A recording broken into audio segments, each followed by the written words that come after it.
It's you and me. Yep. That's okay. More people are coming. Mm-hmm. That's okay. Yeah, it's just these things. Oh, Okay, thank you. Ivy. Hi, Ivy. Still no options. Yikes. Oh, Christina, can you call Mary Jane and ask her? Okay, sure. We're still having technical difficulties, huh? Yeah, you can't see it either? I can't Yeah. see. No. I can't see it. Where would it be? On the bottom? Yeah. Yes, it appears at the bottom. No, Two I little red in red. do like- not have it. Yeah. I don't either.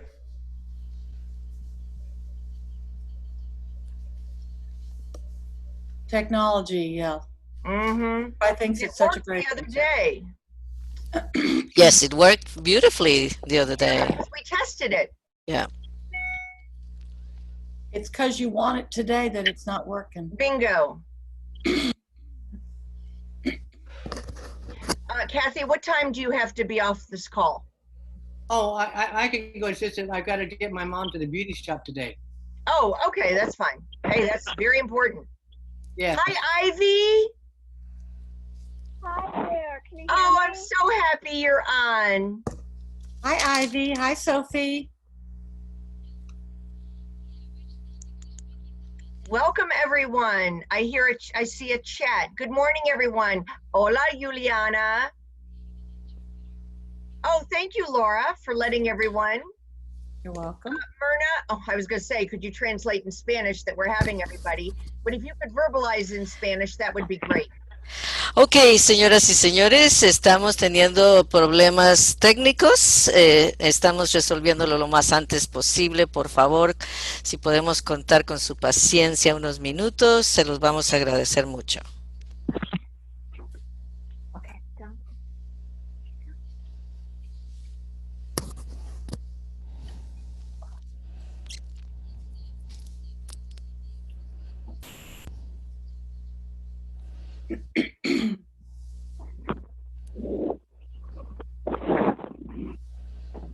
Ivy, we can't see you and Sophie. Could it be Okay, that, hold on. Myrna, since you know more about this Hi, system that I Lisa. can, There's Yeah. So Sophie. happy Hi, to see Sophie. you. does it work Hi, when Sophie. you're recording? Could it be that the recording cancels out the two languages? Shouldn't do I it. don't think so. Mm-mm. Okay. Didn't do No, it before. that's a provision that you can activate or deactivate, but yeah, it's what I did know earlier on is that you had to preset it. You had to rearrange it right before the meeting. You cannot do it in midterm. While the Yeah, meeting, yeah. no, and I did do it. Yes, I know. It's just And are people that need Spanish already signed in or not? hay personas de habla hispana presentes. ¿Que quieren la traducción?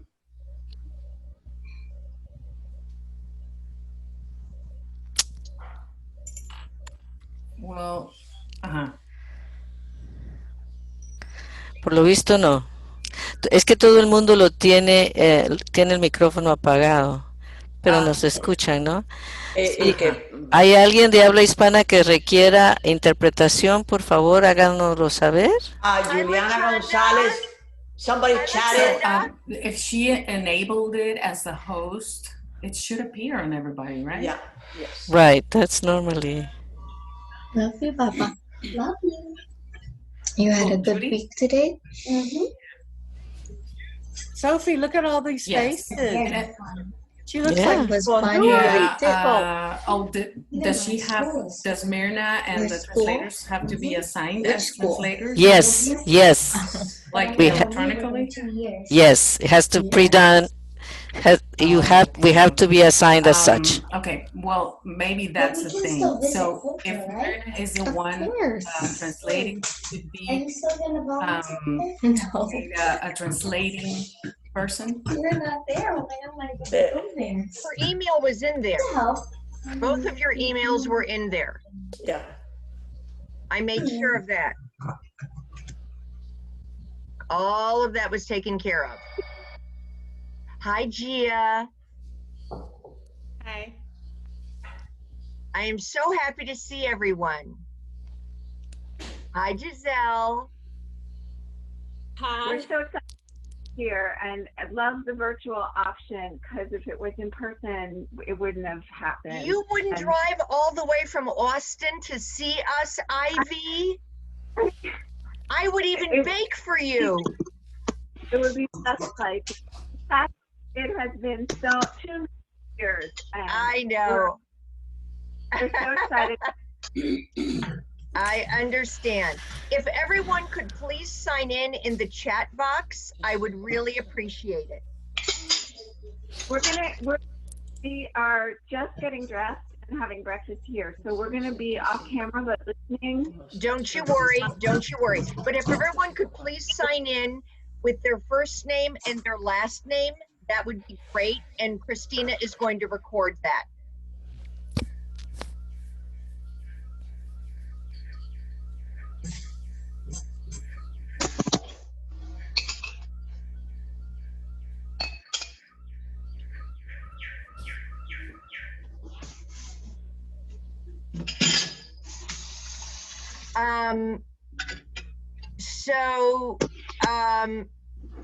Juliana,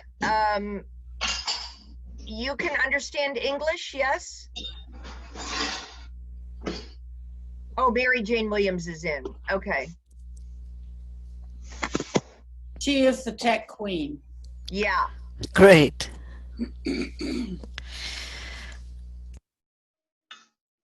Oh, no problem, Caroline. No worries.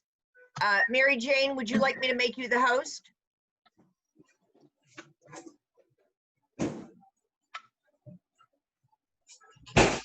Mary Jane, would you like me to make you the host? No. Oh. You can make me a co-host. Okay.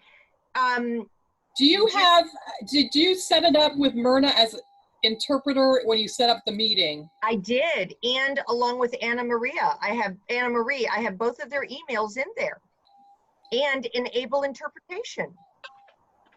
Okay, so you enabled interpretation? Sorry? You enabled the interpretation? I did, and I even double checked it. I'll double check it a third time.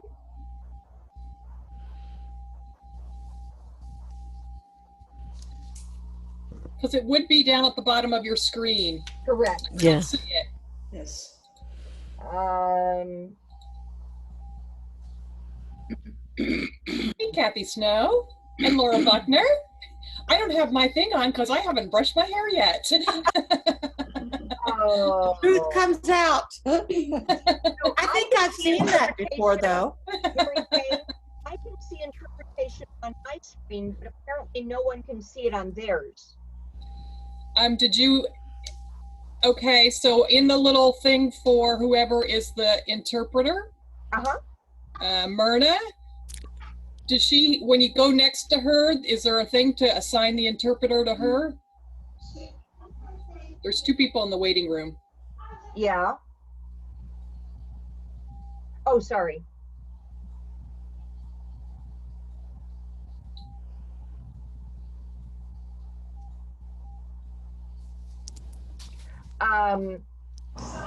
So say that again, Mary Jane. Next to the participants, for Myrna, you would have had to like unmute her as the interpreter.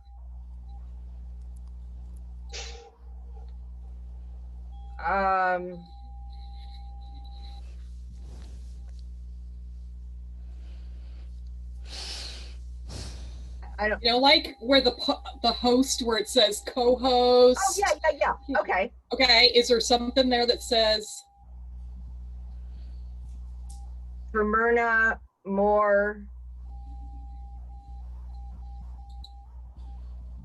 Ask to start video, make co-host, allow record, assign to type closed caption, rename. Okay, now. No. She would have been able to see it at the beginning. Yes, and it wasn't there. And this worked the other day. Myrna and I tested it. Really? She makes those. Cool. I'm asking if anybody doesn't need it right now. If not, maybe we can start and Yeah. What was it from? Yeah, this looks super pretty. It is. Are Who they needs expensive? in Spanish? Yeah. at least How much one is it? person has answered that if it's in English, it's okay. Okay. Okay. Or real? No, Just they're so we don't take earrings. longer. She makes them out of So clay. Juliana's okay? Sculpts them. Yes. She's a sculptress. Okay. I don't know if anybody Kind else of, yeah. knows. They haven't answered. So we'll stand by. Ivy, yeah, stand by, Myrna. Okay. Very good. Ana Maria, chiquita. It's connected to Yeah. Okay. Ivy, It's the same one but different colors. Ivy. So what you do with these is you sculpt the clay and then Ivy, you where can are you? I paint think it. I'm going to mute you, Ivy. Why don't you do this? If somebody needs and Spanish interpretation, maybe if they could put their video on or unmute themselves and say, could you repeat that in Spanish for me? Perfect. Let's do that. Does somebody want to say that in Spanish to them? Yeah. Myrna, could you do that? Okay, if I understood correctly, let's see. If somebody, si alguien no entiende lo que se está explicando en inglés, por favor nos pone un comentario de que lo quiere oír en español y con mucho gusto se lo interpretamos. Muy bien. Gracias. Claudia Betancourt, she also says that if it's in English, it's okay. So we'll do it that way. Okay. And we are so sorry. These things happen. Sorry. Yeah, very frustrating. Okay. Welcome, everyone. Gotta love technology, don't we? My name is Judy Blake. I am so happy that you all are here. While we have everyone, Anna Esparza, Zoom Queen, how do we take a snapshot? I think we have Gail Fisher, the other Zoom Queen, the other Zoom Queen. She's the one that's really good at taking pictures. Gail, you're on here. I saw Gail's on here. Gail, where are you, Gail? There you are. Gail, how do we take a snapshot? Oh, Gail, can you unmute yourself? And you probably want people to turn their cameras on at least if they can, right? Right. Yes, please, if you're okay with that. If you're not, we understand. Right. Did Gail unmute? Gail, you want to unmute yourself? Or I'll unmute you. There you are, Gail. Oh, Gail's, I tried to unmute you, Gail. And Mary Jane's gone. Okay, bye, Mary Jane. Gail? Gail? Oh, Gail. All right, we lost Gail for a minute. Maybe she had to step away. All right, well, after Kathie, we're going to take a quick picture. How's that? So, my name is Judy Blake. I am the leadership and, oh, maybe she's getting coffee. There you go. I am the Leadership and Advocacy Coordinator for Family to Family Network. I can't thank you all enough for being here today. I work with the amazing, the wonderful, the dedicated, the cherished bilingual Christina Zavala. Wave, Christina. Hello. Buenos dias. I could not do my job without her. Again, my apologies that the Spanish is not working. So if anyone, as Christina mentioned, has any issues, well, you know what to do, because me repeating that isn't going to help since I'm not bilingual. So a couple of quick notes. Please make sure that you sign in when you in the chat box so that we can record your attendance. There will be a survey at the end of the session. These programs are grant funded by the Texas Council for Developmental Disabilities, and we are very grateful to them for these free classes. And we are thrilled. So, but we have to have surveys to complete. if you don't fill out the survey, it's really hard for us to continue to get free funding. So the link will be provided to you, and I will also email you the link as well. Please put yourselves on mute. Please note that this is a safe space. No question is silly. No question is ridiculous. No question is stupid. What stays, what question is asked on this meeting stays in this meeting. There are no right answers. There are no wrong answers.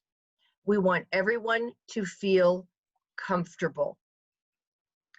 I have two amazing, amazing presenters today. The first one is Kathie Snow. She is my mentor, my friend. I love her dearly. My second presenter is Laura Buckner, my mentor, my friend. She is amazing as well. So I'm muting you all, and Kathie's going to speak for about an hour. Then we're going to take a 5-minute break. Laura is going to speak for about 2 hours. We're going to have a 5-minute break in between there. Let's hold questions and use the chat box for that. And we'll have questions at the end. If there's something that you don't understand, like pressing, put it in the chat box. And if a few of you don't understand it, trust me, I'll make sure I stop it, and I'll make sure that they repeat it, because we don't want you to be lost and it doesn't make sense to anybody, because it builds as the presentation goes on. So sorry we got a late start. Those things happen. Ope, good morning. Welcome. We're so happy to have you. We got a late start due to technical issues. Our first presenter is Kathie Snow. Please sign in the chat box. Kathie Snow, I am going to make you a co-host. Maria Knight. There you go, Kathie. Okay. Maria Knight, we got a late start. Please go ahead and sign in the chat box. Kathie Snow is our first presenter. Welcome to everyone. You ready for me to share my screen now? Please, Judy? yes, go ahead and share your screen. Okay. And Gail Fisher, have you joined us? She probably stepped away.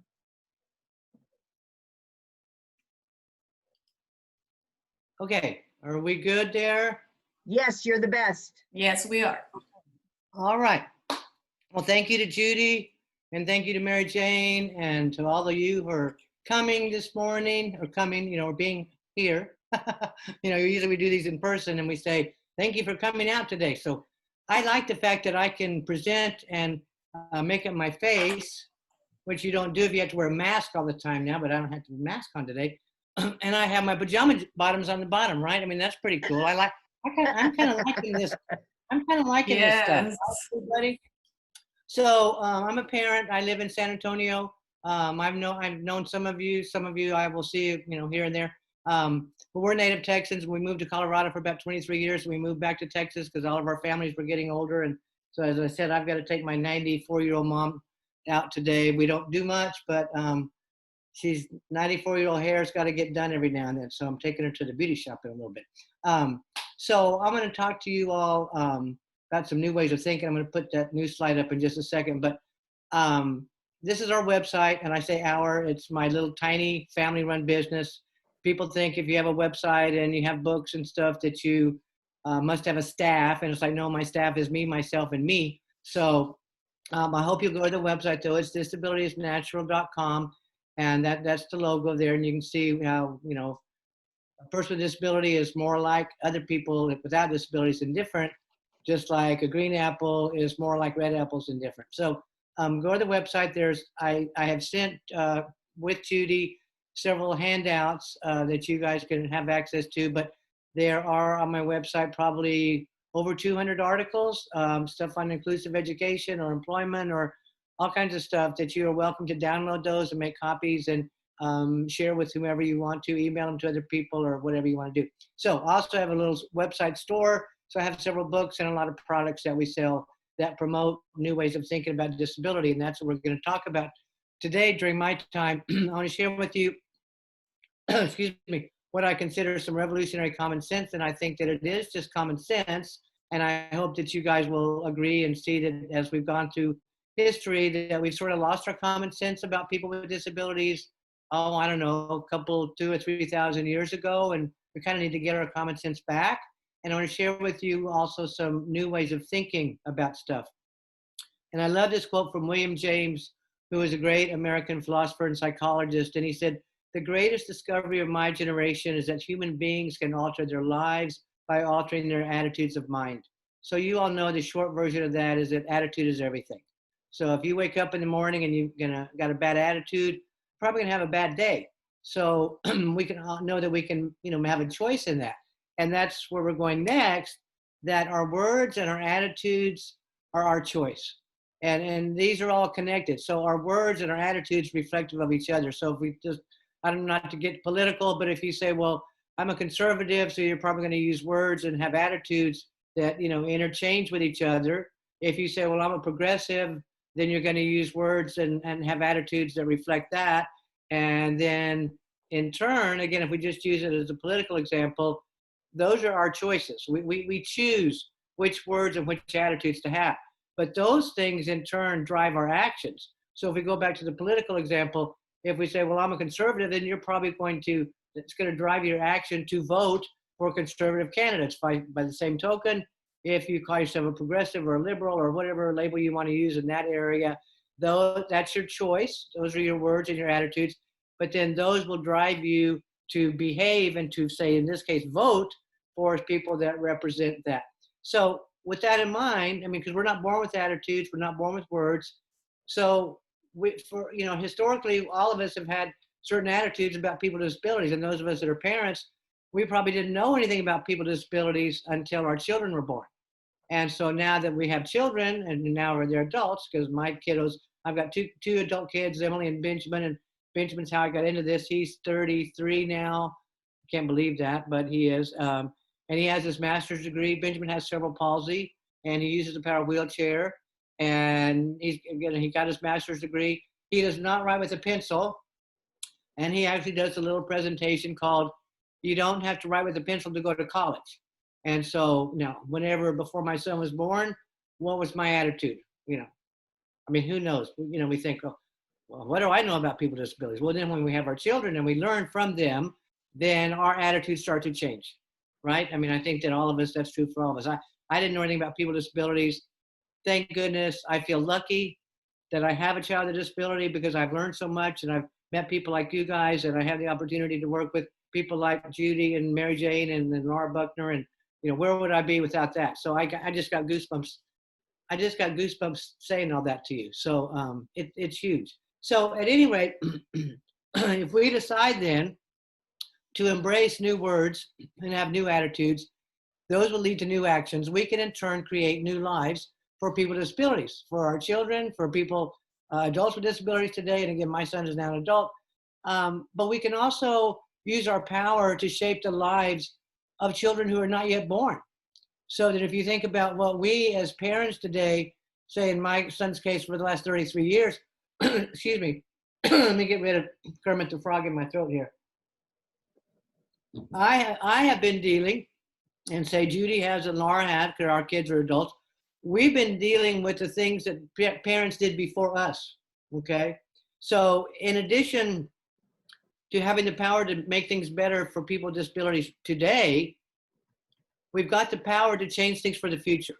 So, I wrote, one of the articles I wrote on my website is called Legacy.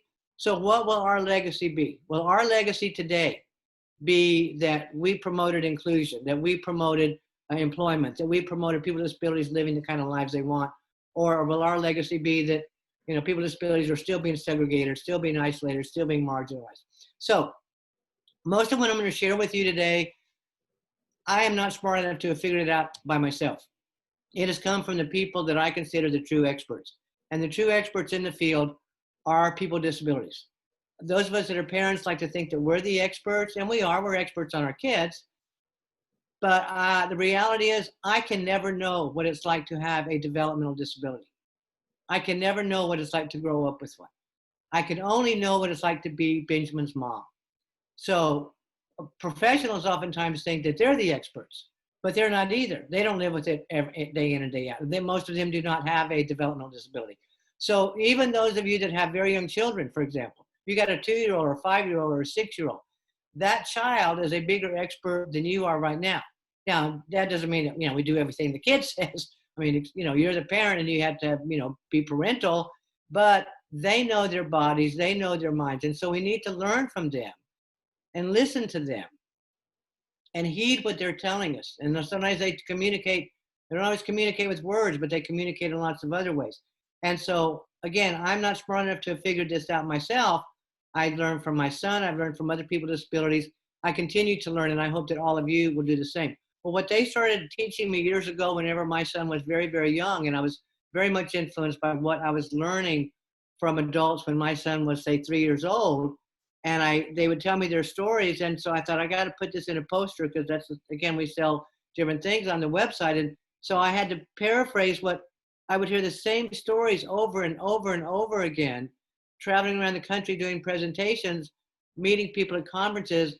I'd hear the similar stories, and this is what they were telling me. So I had to put it in a concise way, but they were just, this was their message. They said, your words, meaning all of us, your words, attitudes, and actions impact my life more than my disability. So if you take nothing else away from today, you take that away. It's never about them and their diagnoses. It's always about us and what we do. And I mean, we as parents, we as, say, therapists, we as teachers, we as society in general, we as policymakers, all these things are what has a bigger impact than the actual diagnosis. And so with that in mind, I like this quote from Albert Einstein. He said, the significant problems we face cannot be solved at the same level of thinking we were at when we created it. So we have to get a whole new way of thinking about stuff.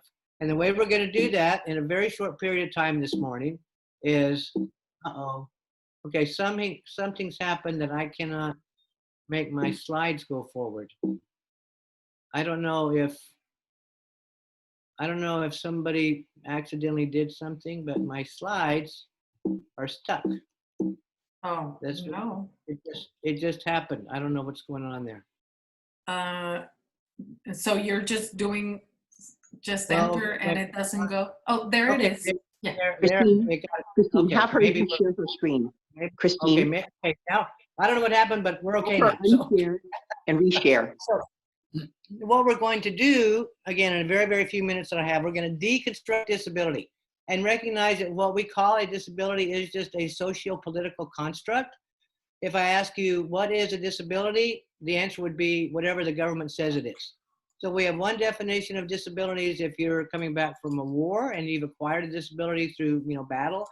You have a totally different definition of disability if you're a worker and have workers' comp. Totally different definition of disability if you were born with one. So again, a disability is whatever the government says it is. So we're not going to deconstruct disability in terms of federal law today or Texas law or your school district. But if we deconstruct disability in our own hearts and minds, then we can start to make some progress. So the first thing we have to recognize is that a disability is just a medical diagnosis. Everybody on here today has got a medical diagnosis. The question is, does your medical diagnosis define who you are as a human being? I hope you say no. Is your medical diagnosis the most important thing about you? No. But unfortunately, that's what we've done to people with disabilities. We know them, we quote unquote know them, we think by their diagnosis. Parents who sign their emails with, autism mom. Well, the mom doesn't have autism, she's got a kid with autism. So not only is she defining her child, but she's defining herself or the whole family. I've seen parents that say, well, we're a cerebral palsy family. It's like, what? The whole family doesn't have cerebral palsy. And trust me, our children do not want that. Sometimes we as parents think, oh, isn't that cool what we're doing? No, it's really not, because Benjamin doesn't want to be known by his diagnosis any more than I do. So nobody calls me the hysterectomy woman, or the cataract woman, or, whatever. So if we do not do that to other people, to ourselves, if we don't do that to ourselves, then why would we do it to other people? Okay. There are times whenever the diagnosis is important, and we'll talk about that in a second. But again, if you don't normally go around telling everybody, every Tom, Dick, and Harry that, your husband just started taking Viagra, then you shouldn't be going around and telling everybody, what your kid's diagnosis is. I mean, this is, again, privacy. And just a side note here, I don't have this on a slide, and sometimes I forget to talk about this, but we've got to stop doing all the sharing on social media. And I know a lot of parents are going to hate me saying that, but we have not gotten our children's permission to reveal the most intimate details about them, their diagnosis, their lives, their behaviors, their whatever. And you have to just think, if you ask your child's permission, would he give it to you? Because everything I talk about my son in a presentation or in my books or my articles, I have my son's permission. There are other things he'll say, no, Mom, you can't share that. That's too private.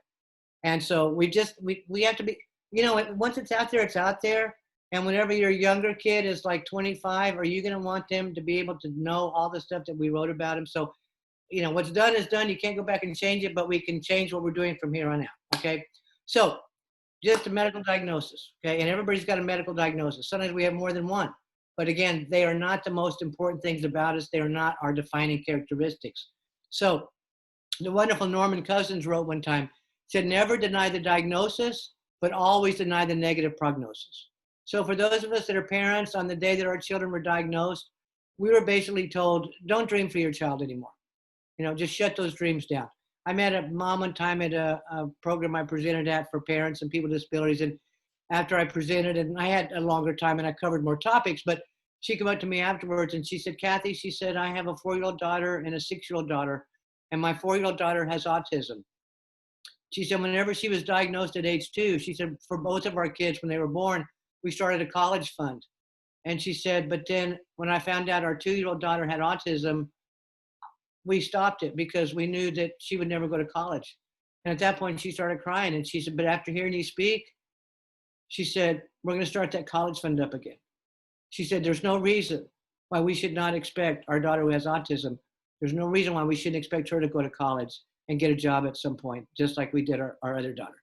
And so we have to dream for our kids, and then we dream with our kids, and then we support their dreams. And that is critical because that's what we do to children who don't have disabilities, okay? So if somebody ever says to you, oh, but your child does have such and such, what they're telling you is, don't dream. It's like, people used to tell me that about being, well, your son has cerebral palsy. And I wanted to go, oh, no, you're kidding me. We thought he had Albert Einstein syndrome, or something. It's like, I learned to say, yeah, so what? He has cerebral palsy. That doesn't mean anything because Benjamin did go to college. Benjamin did graduate. He's still looking for a job, just like a lot of other young people with and without disabilities with a college degree. Of course, this is not the best environment to be job hunting, but he's had some internships. He's had some part-time jobs, but he's still on a job hunt, and we're supporting him 100% of the way. So if we do not deny the negative prognosis, who will? Because you all know that there's plenty of people surrounding our kids, teachers, professionals, other people that say, oh, they'll never do that. We have to get those people out of our children's lives, out of our families' lives, and say, if you don't support our hopes and dreams for our child, then you are not part of the solution, you're part of the problem, okay? So with that in mind, we have to recognize what the DD Act says. The Developmental Disabilities Act first passed in the mid-70s. It's still in force. It's part of federal law. This is part of the preamble, and you guys have an article about this specifically. It says disability is a natural part of the human experience. And it goes on to describe that therefore people with disabilities should be included in, socio-political environment, in education, in employment, in community activities. In other words, disability should not be a barrier to integration, inclusion, having productivity, having a job, doing volunteer work, whatever it is that the person wants to do. So there have always been people with disabilities in the world. There always will be, okay? People with disabilities have been around since the beginning of time. And again, they always will be. So people with disabilities do not need to be cured. They don't need to be fixed. They don't need all that kind of stuff. It's a natural part of life, okay? Those of us, if we live long enough, like my 94-year-old mom, she first started using a cane, and then she started using a walker. And now my mom uses a power wheelchair, which it was really hard for her to adapt to that. And I said, Mom, your grandson uses one. What's the problem? You just want to get from point A to point B. It's like, What are you fussing about this? I'm not going to have any trouble. My husband had polio as a child. We keep waiting for him to have post-polio syndrome. Uh-oh, okay, now this is where it messed up a minute ago. Let's see if it's going to be. Yeah, something happens whenever. Yeah, when somebody tries to get in, I mean, Yeah, we authorize it, and that's when it freezes for a bit. Okay, But it should be right. Okay. So if we recognize that disability is a natural part of the human experience, we need to recognize that we need to take this. Okay, I'm locked up again. There's some other ways of thinking. I don't know if you guys can hear my computer. It's like not. Yes. You're okay, Kathie. Keep going. No, it's not going, Judy. It's locked up, like it did a minute ago. Her presentation locks up somehow sometimes. When somebody, I get a little. I admitted Desiree. Kathie, sometimes if you put your mouse back in the PowerPoint and click, it'll. Okay, there you go. Okay. Yeah, so mine does that too sometimes. I don't know why that is, but my buttons aren't working. All right, thank you, Miss Laura. I'll take every bit of TA I can get here. So with that in mind, if disability is a natural part of life, there's nothing wrong with you if you have a disability. So we have to take that word wrong out of our vocabulary. I have a quote in my book from one of my books that says, do you know what it's like to feel wrong 24 hours a day? Do you know what it's like to be disapproved of, not only for what you do and say and think, but for who you are? And we think to ourselves, well, we don't talk like that all the time. Yeah, we do. So I was presenting one time at a conference, and it was not quite my turn. I was sitting in the back of the room waiting to speak, and the coordinator said, okay, it's time to take your break. And the next speaker is going to be Kathie Snow. She's a parent. She's coming up here next. So we'll take a break and come back in 15 minutes. And this mom came up to me and she said, oh, you're Kathie Snow. You're our next presenter. And I said, yes. And, we met each other, and she said, you're a parent? And I said, yeah. And she said, well, what's wrong with your child? Now, did she mean it in any, bad way? No, that's just the way we talk. And I looked at her and I said, well, there's nothing wrong with my son. And she said, but I thought, she said, you're a parent and you have a kid with a disability. I said, yes, I do. Well, what's wrong with him? And I said, there's nothing wrong. I said, he has cerebral palsy, but there's nothing wrong with him. And come to find out, in talking with her son also had cerebral palsy. At the time, her son was about 16 years old. And I thought, how many times, for how many years has her son heard her talk about what's wrong with him? And if you've been talked about that way all your life, how do you make yourself right in the eyes of the people who are supposed to love you the most, or in front of teachers, or in front of therapists? So and language is a habit. So changing our language sometimes doesn't happen easily, but hopefully my little voice will be in part of your head, and so you'll hear yourself and say, "Oop," again, not that we do it intentionally to be mean, or it's a way of talking, but that doesn't mean it's right. So we have to take that word wrong out of our vocabulary when it comes to talking about people with disabilities. There's nothing wrong with you if you have a disability. We also have to recognize that a disability is just a body part. Just slow down just a little bit. Slow down just a little bit. Thanks. Yes, ma'am. Thank you, Judy. Thank you. Disability is just a body part that works differently. And I was learned whenever I was in the Partners in Policymaking program when my son was 3, which is, this program is based on that. And I don't remember if it was a person with a disability who told me that, or if it was one of the adults with disabilities. I wrote it down, but I didn't write down, I didn't think about who, to write down who said it. But does anybody in where they are right now, anybody have a quote unquote normal body? Has anybody ever seen a normal body? Because all of our bodies are differently. All of them work differently. Normal is the setting on the washer or the dryer, right? It has nothing to do with whether you're normal or not. So a disability is this body part that works differently. So in my son's case, his legs work differently, so he needs a power wheelchair. His hands work differently, so he needs a laptop computer instead of a pencil and paper. His eyes work differently. He has low vision diagnosis, so he needs large print. He needs to be able to enlarge stuff on his computer. There's all kinds of things that I do differently, so that I need accommodations. And so in that sense, we also need to recognize it. So if you have a child with Down syndrome, their brain's going to learn differently. If you have a child with autism, maybe they're going to communicate differently. So let's see if this is going to work. Okay, good. I'm doing okay. So again, within that context, a disability is just a consequence of the environment. Whenever my son is in an environment like our home or other places where Benjamin has his power wheelchair, has the assistive technology devices he needs, has any kind of supports or accommodations. Benjamin no longer has a disability. He still has cerebral palsy, but that's just a medical diagnosis. So I will ask you, does a person always have a disability? It really depends on what kind of environment they're in. So we can put Benjamin in an environment where he doesn't have a power wheelchair, doesn't have assistive technology, doesn't have a computer. We can make Benjamin have a severe to profound disability. We can make him helpless independent. Or we can put those things in his life, put him in environments where he has those things, and we can make his disability irrelevant, okay? So moving on now to language, Robert Fulghum, the man who wrote Everything You Need to Know You Learned in Kindergarten, he said, sticks and stones may break our bones, but words will break our hearts. And we know that this is certainly true. Words do matter, okay? So to that end, it's really, really critical that we use people first language. And this is very, very important. I'm not gonna spend a lot of time on it right now because I've got other things to get to, but you guys have a handout for that, just about that. And on my website, I have several other articles about people first language and about different words that we want to use and words we don't want to use. So I hope you'll take the time to go to the website and download those. But people first language is not about political correctness. It was started by people with disabilities, specifically people who at the time had the label of quote unquote mental retardation, who said, we are not our diagnoses. We are not our disabilities. We are people first, okay? So those are just some little examples. And again, I want you to read the article more specifically, but I want to focus on a couple of other words, one of them being the word disabled. And some people use it interchangeably, but I want you to think about how this word is used in society at large. That you used to hardly ever hear the word disabled regarding people with disabilities. You started hearing it in other contexts. So you'd hear the traffic reporter say, they would say, we've got a stalled car on Interstate 10. Well, now they'll say we have a disabled vehicle.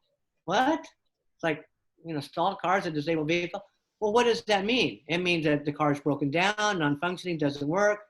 You go fly on an airplane, the flight attendants, would say, it's against federal law to tamper with, destroy, or quote unquote, disable the smoke detector in the lavatory. That means make it non-functioning, make it not work.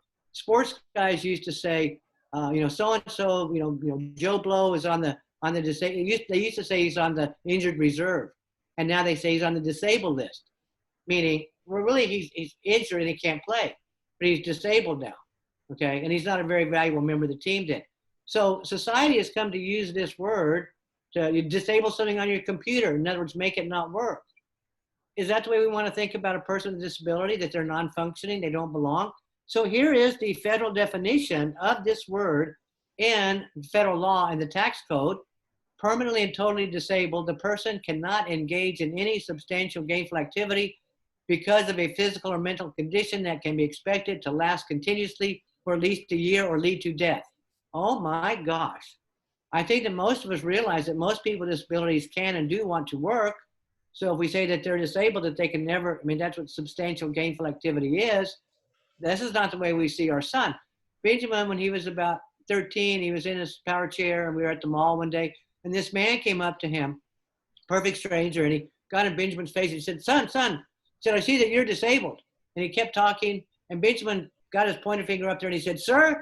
And he made the guy stop talking and he said, sir, he said, I'm not quite sure what you're talking about. And he said, but I have a disability, but I'm not disabled. And you see just the self-perception of how a person sees themselves, okay? So if we move on and think of one more word that we need to do differently, is this one, special needs. Now, some of the parents listening to right now might say, oh, but Kathie, I like that word. It doesn't matter what you like. It doesn't matter what I like.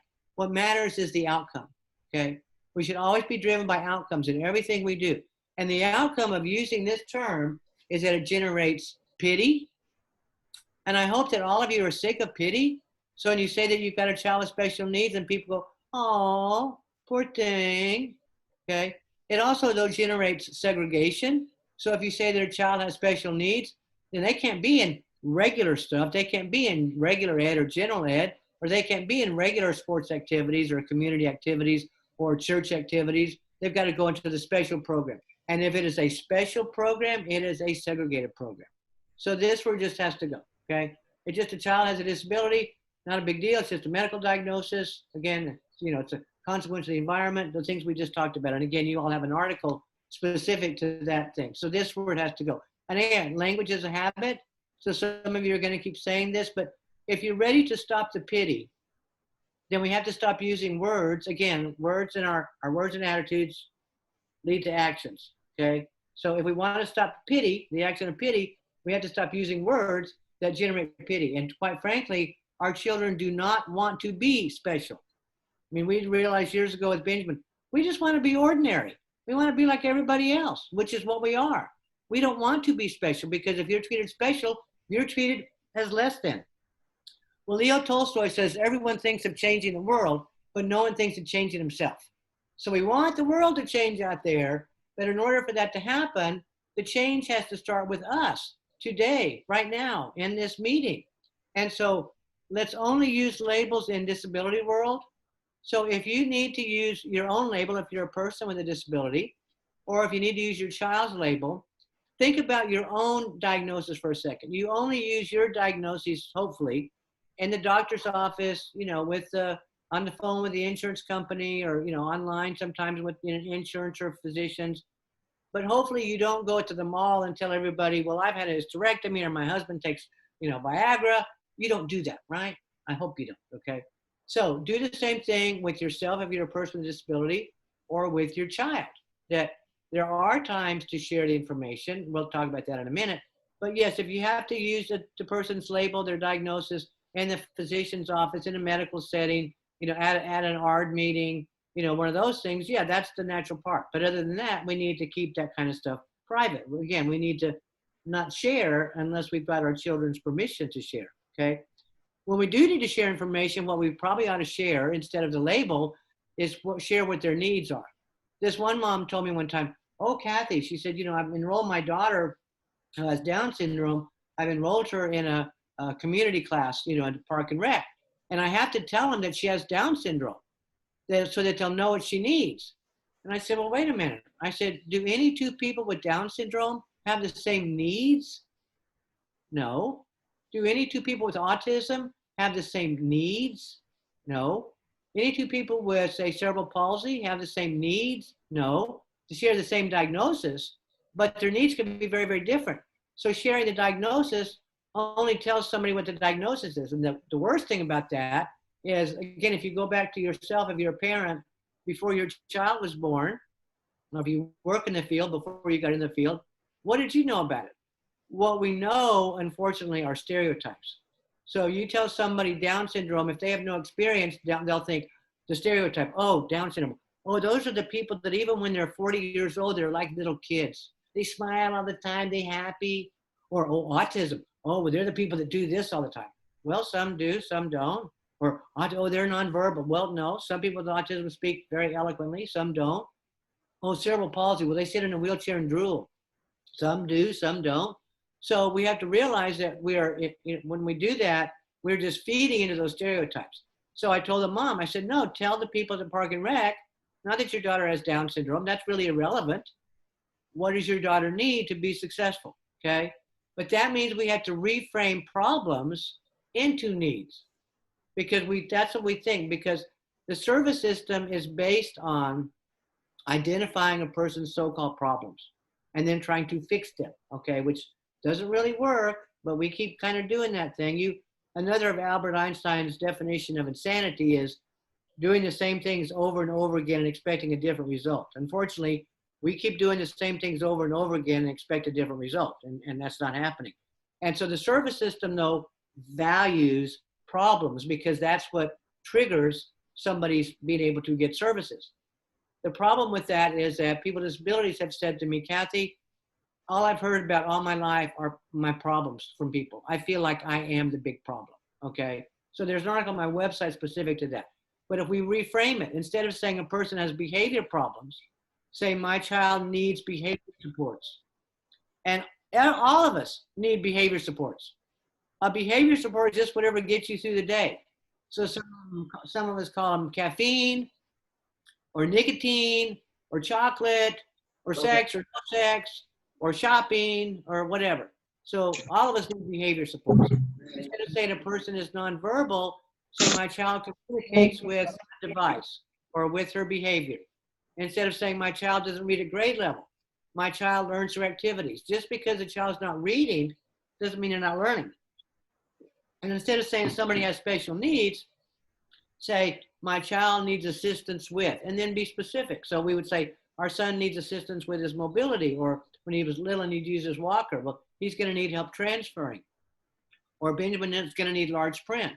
So, because here's the thing, our children, guess what, moms and dads? One of these days we're not going to be. One of these days we won't be here. Our children are going to have to learn to speak for themselves. So they're going to learn to speak for themselves by how they hear us speak about it. So they need to be learning to express to others what they need to be successful. And they will learn that by modeling what we do, but we're the ones that have to make it happen, okay? So I'm going to take it a step further. Kathy, hold on one second. Hold on one second.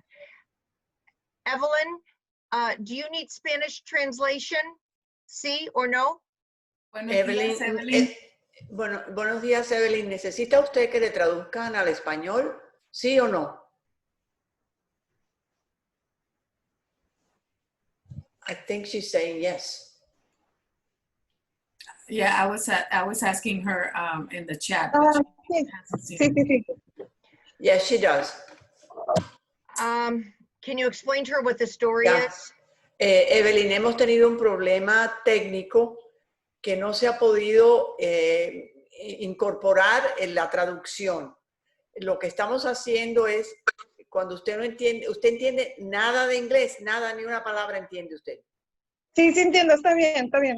Ok, Mejor. entonces, pero si hay algo que usted no entienda específicamente, quiere entender, por favor, manda un chat y le decimos esa cosa que usted no entendió. ¿Está bien? Ok, perfecto. Gracias. Okay, We're so sorry. That's okay. So go ahead now.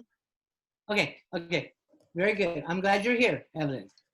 So I want you to reframe what other people maybe have seen as deficits or problems. I want you to reframe them into gifts, assets, or strengths. So I've only been talking a short time, but sometimes I do presentations that are like all day, like 9 to 12, and then I take a lunch and 1 to 4. If this were one of those, I could ask you and you'd give me the answer. What do you guys think my one big problem was when I was growing up? What did I get in trouble for at school, at home, in Sunday school? And the answer would be talking too much. I was called motor mouth. I was called Chatty Cathy. Now, we can laugh about it today, but when I was a child, it was not funny to me. It was really very hurtful because I got in trouble for it all the time. What if somebody had my parents, teachers, Sunday school teachers, other adults around me, what if they'd seen, you know what, little Kathy has the gift of gab. Words must be important to her. Language must be important to her. In middle school, let's put her in the drama club, or let's put her in, the debate club. Let's put Kathy in environments where language is valued. Because do you think that when I was a little kid getting in trouble all the time, do you think that anybody ever thought that one day people would pay me money to talk? Okay, so something that you or other people have maybe seen as a deficit or problem might actually be a gift or an asset or a strength. Because when somebody does something all the time, it must be very meaningful to them, or they would not keep doing it. And because they do it all the time, they're probably pretty good at it. So how can we reframe it and see it that this is actually a gift, a strength, an asset that we can build on instead of trying to make people change? So a very, very brief example. I don't have time to tell the entire story, but a young man with autism whose parents, instead of seeing that a lot of times when kids are diagnosed with autism, they are told, oh, your kid's going to be a runner. You gotta hold on to them all the time. They don't know when to run. They won't be safe. And his parents saw it differently. They saw that he had a need to move, that was a need for movement. So they helped him learn as a child when and where it was okay to run and when and where it was not okay. As a result, he became a teenager who was on the track team, who could run almost a 4-minute mile. And he was given about 6 different scholarships for 4-year scholarships to 6 different colleges that he had to make the decision of which one to pick. So they just saw it differently. Instead of seeing his running as a problem, they saw it as a strength, and they helped him build on it. It was a totally different outcome than what happens to a lot of kids, okay? So moving on, we need to also okay, now that's, okay, let me try this. Okay, that worked. We have to stop apologizing and explaining. So again, I'll just use quickly as an example of autism again. 4-year-old kid with autism in the grocery store with mom.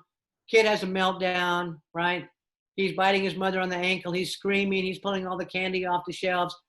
Everybody's stopping and staring at this kid. The mother grabs his hand, looks at him, looks at everybody and says, oh, well, he has autism. And I said, well, you're apologizing. You're explaining. She says, no, Kathie, I want people to understand that his behavior is part of his disability. And I said, well, that sounds real good in theory, but it's really not about him. It's about you. You don't want people thinking you're a horrible mother that's raised a brat. Because here's the parallel. Have any of us ever seen a 4-year-old child who does not have autism, who has a meltdown in the grocery store checkout line? Yes, we've seen that same thing. He's doing the same things and people are stopping and staring. Does that mother grab the kid by the hand and say, well, he takes after his father? Okay, you might want to do that, but we don't. You know what? It's nobody's business. And people say, well, Kathie, should we try to educate the public? Not that way, not by making your kid the example, okay? Furthermore, every time, say, if we use autism for the example, every time your child with autism hears you explain or apologize to somebody, oh, well, he's doing that because he has autism, you are giving him permission to do that. Because I've met young adults with autism, they'll say, yeah, I have autism, that's why I do that, so I can get by with it. It's like, no, okay. And the same thing is true whether the child has Down syndrome or cerebral palsy or whatever. So you don't get a pass just because you have a disability, okay? Doesn't mean that Benjamin can do everything the way other people can and that we don't have to make allowances for certain things. Of course we do. But the point is that we can educate people about our kids by getting our kids out in the real world. So every time Benjamin was in Cub Scouts or in karate class or drama classes or in college or wherever he was, Benjamin's physical presence taught other people that it's okay to have a disability. They learn from him, okay? So we have to give people in our communities the privilege and the joy of learning from our children and other people with disabilities, okay? But to that end, we cannot sit there and apologize or explain about them all the time, just like you wouldn't explain about your husband or your other kids or yourself, okay? So this whole, recognize also that not every trait or behavior is a consequence of the disability. We don't know that the 4-year-old kid with autism is doing what he's doing because he has autism. Maybe he's doing it just because he's 4. Or maybe the 16-year-old girl is behaving a certain way because she's getting ready to start her period, not because she has, fetal alcohol syndrome or whatever. The point is that we too often attribute everything about a person to their diagnosis. And then we think, well, we got to write a goal for that, or we got to, we got to take the kid to therapy or whatever. Instead of recognizing that it's situational, it's environmental, it's age-related, this too shall pass, okay? This whole thing of developmental age, chronological age is very, very dangerous. And unfortunately, professionals are still being taught to test kids this way. But we might need this concept for eligibility of services, so that if a child is, off in so many, areas of development, based on the chronological age, then they're qualified for services. That is okay, but otherwise we have to stop doing that. I've met parents who'll say, okay, Kathie, well, my child is 15, but he functions at the level of a 5-year-old. It's like, that is impossible. The kid has lived on this earth for 15 years. How can he be like a 5-year-old? So he's got 10 more years experience. What the parent means is that maybe in cognitive or emotional or in one domain, one area, they test differently. But what we do is we generalize it to the whole person. So that a physical therapist could look at my son today at age 33 with his master's degree and say about Benjamin, he functions at the level of an 8-month-old. And she means on a gross motor scale, because at age 8 months, you're supposed to start sitting up and crawling and rolling over. And my son could never do those things. So on his tombstone, they can say functions at the level of an 8-month-old on a gross motor scale. But you see how unfair that is. okay? So there's sometimes, I mean, I'm 70 years old now. Sometimes I act like I'm 100, and other times I act like I'm 6. But I don't get punished for those things. And so we have to make sure that we're not using these things to punish kids, to hold them back, okay? And thinking about that, one of the things that those tests do is that they compare a child with a disability or an adult to others. So we realized early on that we should never, ever let other people, and we shouldn't do it ourselves, never compare Benjamin to other people, but only to himself. So when he was 6 or 5 or 6, his kindergarten teacher showed us some of the other kids' work and showed us Benjamin's, and she looked at us and she said, "I'm sorry, your son's work doesn't look like the other kids." And we looked at him and we said, "Ruth, don't ever compare Benjamin to the other kids. Because if you do, you will always be disappointed." Well, we're not disappointed. We love Benjamin's work. We are so proud of his work. He's trying so hard, okay?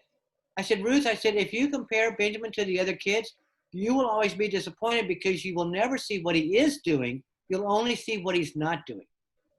So the wonderful Theodore Roosevelt said one time, "Comparison is the thief of joy." Think about that. Comparison is the thief of joy. So we have to stop robbing our children of joy by comparing them to others, and we have to stop letting other people rob us as parents of the joy that we feel in our children whenever they compare our children to other people. So we just have to kind of shut that stuff down. It is time that we start assuming the best. We too often assume the worst about a person with a disability. We need to start assuming the best, because that's what we would want other people to do for us, to assume the best about us. We have to recognize that if we think about that labels are our passport to services, then the passport to inclusion are somebody's labels of their abilities and their talents and their interests and their strengths and their similarities. All of us right now who do not have disabilities, these are the things that we are known for. These are the things we're known by. I am not known for what I'm not good at. I'm not known for what my body can or cannot do. I am known for the things that I'm interested in and my inherent talents and the strengths and the similarities. For too long, we look at people with disabilities and we find all the differences. Yeah, we know that Benjamin is different from other people, but he's got more in common with other people his age than he does differently. And that has been true his entire life. So we need to start focusing on those things, on those similarities. I have a quote in my book also from a woman who had significant disabilities. And I've heard similar stories from other people with disabilities throughout my lifetime doing this and meeting thousands of people across the country over the past, 30 years. And in this quote from an interview that she did, this is what she said: "I felt as a child they kept trying to fix me, but nobody was helping me learn how to live with the way I was." And it turns out she's a medical doctor. But as a child growing up, she had very serious conditions. She had therapies after therapies, surgery after surgery. And this is what her words were. And this is what I've heard from other people with disabilities, that we keep trying to do this through therapies and interventions, trying to fix people. Instead, we need to give people the tools for success they need, which includes assistive technology. Again, our son's life would be totally different if he did not have the assistive technology. It means any kind of supports. It means any kind of accommodations. And these things need to be provided in our homes for our kids. I mean, our homes for sure. Our kids ought to be kings and queens, that they can master their environment.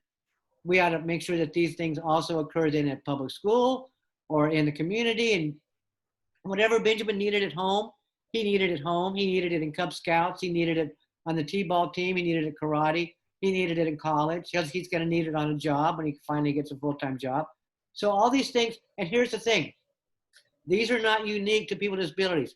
Every single one of us use all of these things in our life every day. We have to recognize that every single child is born included, that inclusion is a natural state of affairs, okay? Benjamin was born included. All your children are born included. And every child that's yet to come will be born included.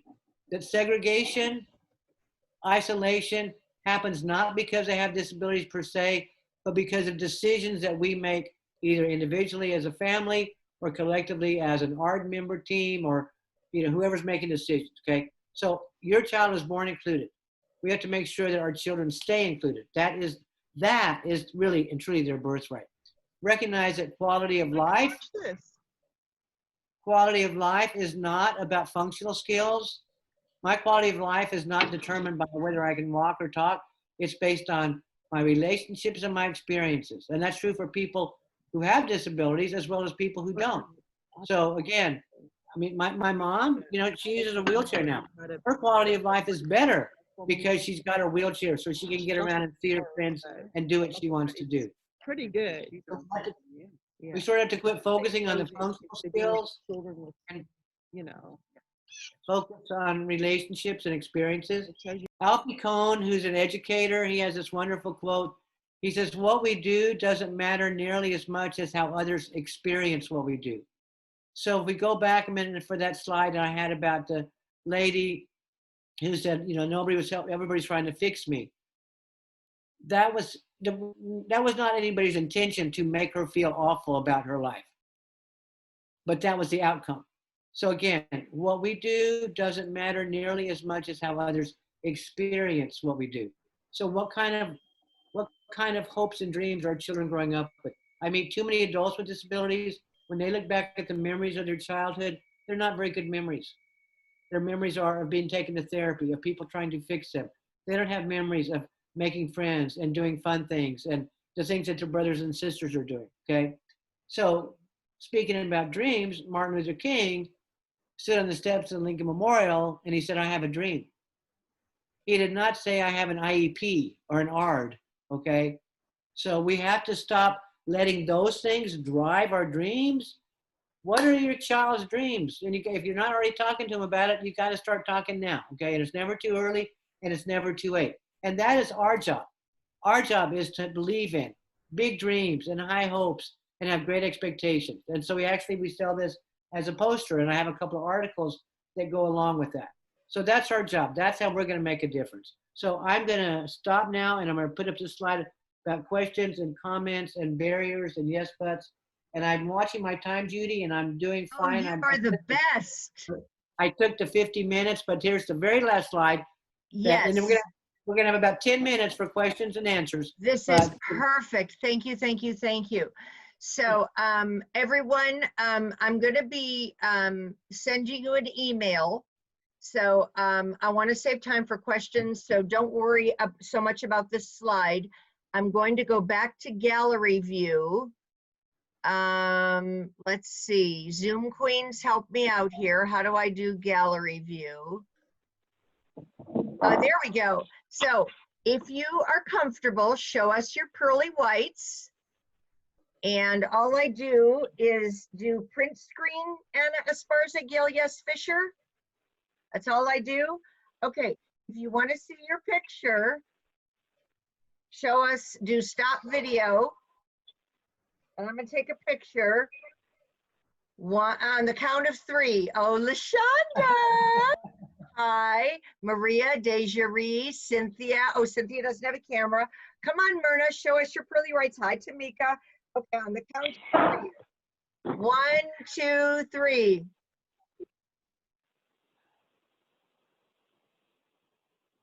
I swear I don't think it does it. And where does the picture go? Zoomland. Yeah, really, where does it go? Gail? Gail, where does the picture go? It stores in your computer. If it was a print screen, you'll find it maybe in the downloads or somewhere. Okay, well, Gail and Anna, on the count of 3, you take a picture because you'll know where to find it and I won't. Okay, from Juliana to everyone. Yes, the participants too, everyone. We want a picture of everyone. So let's take one more picture. Judy, it goes to your screenshots. So I'll help you find it afterwards. Okay, and then great. when you do gallery view, press that arrow so you see everybody on page 2, page 3. Oh. So, Gail, you just do it, Gail. Let me make you a co-host, and then we're going to take a 5-minute break, and we're going to go on to Laura. My problem is I don't have your screen. See, I'm stuck here at karate practice. Oh, okay. So, Anna, do you know what to do? You're going to be able to do it right. Were we going to do 10 minutes of questions and answers? Oh, yes. God, sorry. Okay, so, oh, I see. Okay, so I And we'll did wait print. again. Okay, yes. Hang it. Okay. Cynthia gave a good suggestion as well in the chat box. Paste into a Word or JPEG and save. Okay, great. Okay, let's do question and answers. That's more important. Yeah. Okay, questions and answers for Kathie. Raise your hand or in the chat box. Questions for Kathie. Ivy has a question. Ivy? Ivy. Hi, Ivy. It's wonderful to reconnect with you, Kathie. Same It's here. amazing because I think I first heard your presentation like 16 or more years ago. Yeah. And so, it's astonishingly fresh and relevant today. People reach out to me and ask me, can I say this? Can I say that? And it's just never ending, it feels like. I have a specific question about language, but I do want to tell you that I grew up with Alfie Kohn, and I thought that was great that you quoted him. He's really an out-of-the-box thinker. Yes. So what I'm seeing now, and trying to work into how I talk about people with disabilities and encourage others to, is identity first language. People in the autism community, maybe a person with autism wants to identify themselves as autistic because that's their identity. And I'm finding that that's true with people with who want to identify themselves as disabled. And so I support letting the person decide and honoring how they want to be described. So I would love and have wanted for a long time to reach out to you to hear your thoughts about that. Well, my thoughts are just like yours, Ivy. I just got through just yesterday about a 3-day email back and forth with a young woman who said, and what people will write, they'll say, you need to change your People First Language article and take off autism because we don't like it. Well, there are some people who do like it, you know, so I went back and I say, and actually this, it's being called identity first language, but it's really not new. That probably 20 years ago when I was in Delaware presenting, and there was a man who was deaf with a capital D, you know, that's how he identified. And this was a class of people with disabilities and family members. He's surrounded by other people with disabilities, and he came up to me with his interpreter and said, I don't have a disability at all. I'm not like these people. I just have a different way of communicating. Well, okay, so you know, so he was the same thing. I don't say that I'm a person with a disability. I'm saying that I'm deaf. So this has been going on for a long time. And so it's like some people with autism, I don't even know that they're aware of that history, that other people, it's in other groups too. And I'm like you though, Ivy, I respect if an individual wants to be identified that way. And if that person's, yes, I'll identify. I'm still going to promote People First Language because it's the majority of people with disabilities still support that. But also just to think about what has happened historically to people with disabilities because of a label. I mean, that they've been devalued, marginalized, killed, you know, whatever. Worse, my concern is that it will, unfortunately, this is so nuanced, as I'm sure you're aware, Ivy, that this is hard for us to get within the disability community. It's even harder for those in general public who don't get the nuance. So if people are successful in saying, no, we want to switch from People First Language to Identity First Language, then what will be next is, okay, then a person with Down syndrome is retarded. A person like my son is crippled. I mean, do you see what I'm saying? If we take that, then that's my concern. So I don't know that we're ever going to have consensus. And I think we just have to live with that. So I'm like you though. It's like for this person over here, and I was 3 days of emails back and forth with this young woman that I said, you and I are more alike than we are different. And because she praised everything on my website, she said, I love everything on your website. She said, you're fighting ableism, you know? And she said, but this one thing. And I said, let's not let this one thing make us enemies. I said, I'm not your enemy, okay? We can disagree about one thing without thinking we have to go to war with each other. So I hope, and so I finally said to her, I said, I respect what you want to be called. I hope that you'll respect what how my son wants to be described. It has to work both ways. Does that make sense, Ivy? Yeah, it does. Thanks. And I think Kathie's right. I think if it's the person with the disability, it's different because that's the person with the disability. Yeah. That's their choice. She knows very little about, she doesn't really know anything about my son unless she read some stuff on the website. But she said something weird in one of her emails. She said, well, the difference is between people with, you know, like her and people with other disabilities is that people like her have found a place in the community, in a community, meaning the quote unquote autism community. And she says, where people like your son, their diagnosis helps them with their struggles. And I wrote her back and I said, well, I just went and asked my son, and I said, I can assure you that my son doesn't see the fact that he uses a wheelchair as a struggle. He doesn't see that he needs large print as a struggle. This is the way he was born. This is what he needs. I said, I could walk to the grocery store and say, well, that's a struggle, you know? And I said, and I could walk to the grocery store, but then that means I could only carry back 2 bags of groceries because that's all my arms would carry, and I would be hot and sweaty. And I said, so instead I drive a car, okay? And so I said, so with my son, I said, he uses the chair to get from point A to point B, just like I use the car, but he doesn't see himself as being involved in struggles.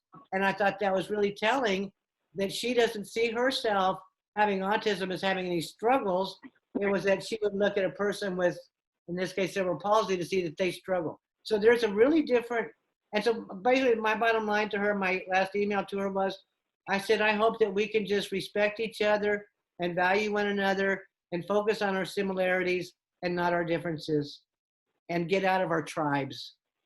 We have to get out of our tribes. Kathie, I have 2 other questions. One is from Jenna. Jenna said, I really love your message. Oh, I see it. Okay, I got it. Okay. Yep. Yes, I do presentations for kids. However, Jenna, is Jenna there? Jenna, how old is your child? Can you tell me? Is she at elementary or middle school? Oh, wait, you just typed 8. Okay, I was looking for a word.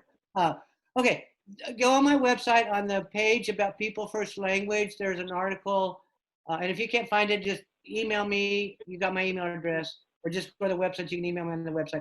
It's called Same or Different, and it's specifically about kids with disabilities. And this article is made for them. You can give it to your child's teacher, and they can make copies of it. What's most important, Jenna, is that you can't. You and your son. And I'm thinking there's another article I need to send you. Just go to my website, Jenna, and write. Just say Kathie. Just say Jenna. There's a couple other articles I want to send you.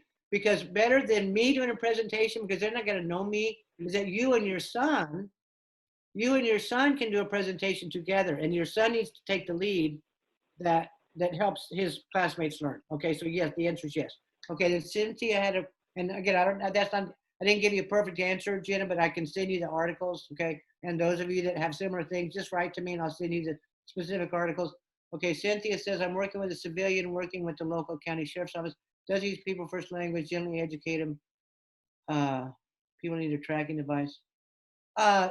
Cynthia, ask him to go to my web, or you go to the website, and you can, all these articles are PDFs, you can download them and then email them to people, or you could go and do a little presentation with the sheriff. And a lot of times I think that what's really, really important for both Jenna and Cynthia, that, and for all of us, that I don't think that most people are intentionally malicious or trying to be mean or trying to be hard asses, excuse my French. I agree. Most people are just ignorant, and I don't mean stupid. Again, if those of us that are parents, what did you know about it before your kid was born? Nothing. We knew nothing. And we could have had these same attitudes. We could have said, I can't have a kid like that in my class. I would hope I wouldn't have been like that, but who knows? I don't know. I hope I wouldn't. And so we have to make sure that we're a little bit patient with people and help them gently. I mean, even though I'm adamant about people first language or adamant about inclusion and stuff, I'm that way with you guys right now. Whenever I'm out working with people, you know, they're not going to listen to me if I yell at them and get mad at them. Okay, that doesn't work. So you gently bring people along, help them understand. What we need to do is we need to make allies. We already have enough adversaries. We need more allies. And so you think about one of the mentors that I learned from years ago told me that she's not a parent, but she does great stuff in the disability field. And I'll wrap this up. And this is my swan song right now, because you need a little laugh before you take your break. That she said, Kathie, she said, I have to do a lot of work with experts and policymakers and all these bureaucrats. And she said, you know, Kathie, I'm going to do whatever it takes so that I can get what people with disabilities need. I'm going to do whatever it takes. And she said, so to that end, she said, if I got to kiss people's ass, I'm going to kiss their ass. Okay. So I took that to heart. And I thought, I'm going to do whatever I got to do on my son's behalf. If I got to kiss their ass, I'm going to kiss their ass. I saw her a few years later. This was 30 years ago. Saw her a few years later, and I said, I'm doing it. I said, if I got to kiss people's ass to get what my son needs, I'm going to kiss their ass. And she said, oh, Kathie, I forgot to tell you the second part. She said, remember when you're talking about kissing people's ass, see, there's no butt too big, no lips too small. I love it. Okay. Okay. A few different things. Many thanks to Kathie. Thank you guys all. Thank you. We love Kathie. Thank you. A couple of things. Gail, you're all set. You wrote not needed. Any other questions? Cynthia, your question got answered. Gail, you had your hand raised real quick. Did you want to unmute yourself? Gail works a lot with law enforcement. Gail, did you want to unmute yourself? I know you're at karate.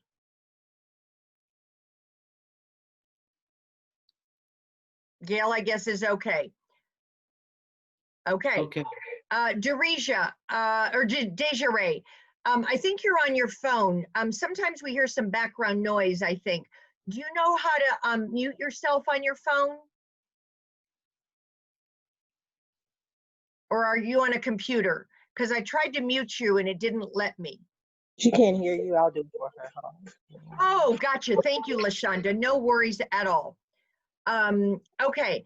And Kate, if you could, I sent you a private message.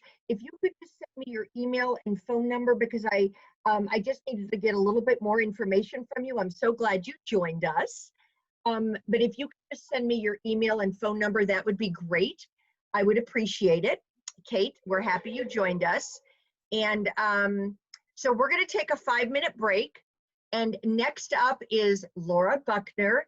Kathie Snow, thank you, thank you, thank you. Any of you, I'm gonna hang around a little bit, but and then before I have to go. But really, anybody, call me on the phone. Judy's got my number. Yes, call feel me if you have free. questions. Visit the website. We had a limited time today, but I'll be Yes. happy to brainstorm with you. I answer the phone. I answer my emails, so I'm happy to help any way I can. Kathie Okay. is down to earth. She is amazing. She will do anything and everything to help. So we're going to take a 5-minute break, and the civilian has a big heart and great attitude, so he is definitely willing to, yeah. A lot of people, like Kathie said, you don't know what you don't know, you know, and people are willing to learn. We just have to keep teaching them. So before the incredible Laura Buckner comes, Laura showed me, whoops, hold on. I forgot I can't minimize. Thank you, Jeff. We're happy you joined us. Laura showed me this really cool thing called, hold on 1 second. It's called Mr. Timer. And isn't this cute? So hold on. Whoops.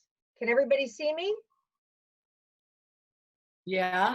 Hold on. Where is it? Ah, where did it go? It plays this really cool music. Why can't we hear Mr. Timer? Laura, help.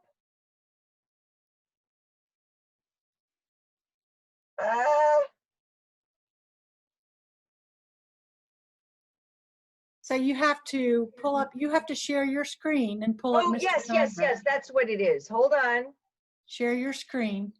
Okay. Everybody can see Mr. Timer. It's a free video on YouTube, Mr. Timer. Yes, so hold on. I'm going to share my screen. I like it because I can run to the bathroom and I can hear the music and know I've got a minute. Okay, hold on. I'm sharing my screen here. Clearly, everybody, I was not hired for my technology. Who was? None of us. None of us. Well, I definitely was not.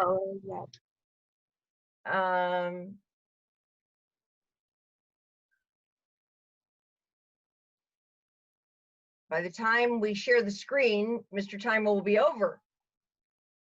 Okay, well. You're supposed to be in there? Okay, well. Judy, do you mind me to do the same thing I did? I had to, there it goes. You got it. Yeah, but You it's got not. it now. I'm doing it, but it's not. So just start it over. Yeah, but you can't hear it. Oh. Okay, I'll play with it. Okay. I don't know what the deal is. All right, everybody. Well, I had this cool Mr. Timer that Laura showed me. And it played this really cool music. And I'm so sorry. Because now it's volume up on the little thing, Judy, on the screen. Yeah, I know. No, the volume on the little icon on the screen, the 5-minute screen. Yeah, I know. It's on. Is it up all the way though? Yeah, it is. Yeah. Anyway, I'm so sorry. It's all the way up. Okay, well. Okay, at what time do we Okay, need it's everybody again? 10:27, so like in 5 minutes, 10:32, and I'm gonna play with it. And I'll look you back for the amazing Laura Buckner, and I'm gonna try to play with this. So I'll see you all in 5 minutes. Thank you.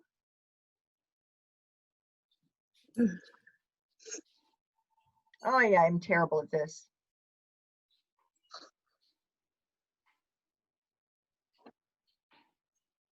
Christina, God help me. Yep. And hey, Judy, you'll have to enable me to be able to share my screen. Right now it says that you disabled attendee screen sharing. So okay, hold on 1 second. Let me I'm asking Noemi if she needs translation. If who does? Noemi Ramos. Judy, I want you to know you're doing great. Nobody's perfect, and your learning curve is superb. God. So I mean, we know why Mary Jane did not hire me. Let's see, Laura. No, what we learned at UT was that we had somebody running the Zoom. You have to have somebody in the background who knows. Yeah, I know. They producers. Yeah, I call okay, her Laura, the I've made you a producer. I mean, a producer, a co-host. Why isn't my Mr. Timer working? I love the music and everything. I have no idea, but you know, computers are like that. You can set up everything and it's just, it doesn't work. It's not your fault. And I loved the music. Yeah, it was kind of jazzy.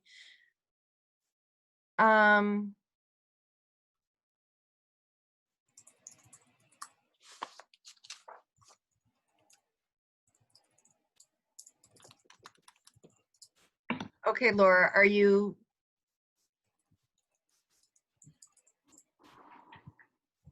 There it is.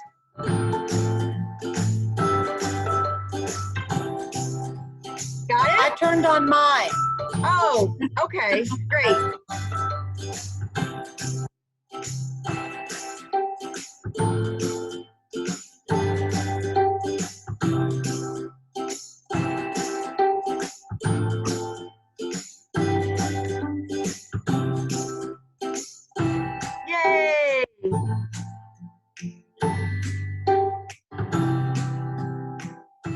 Thank you, Laura.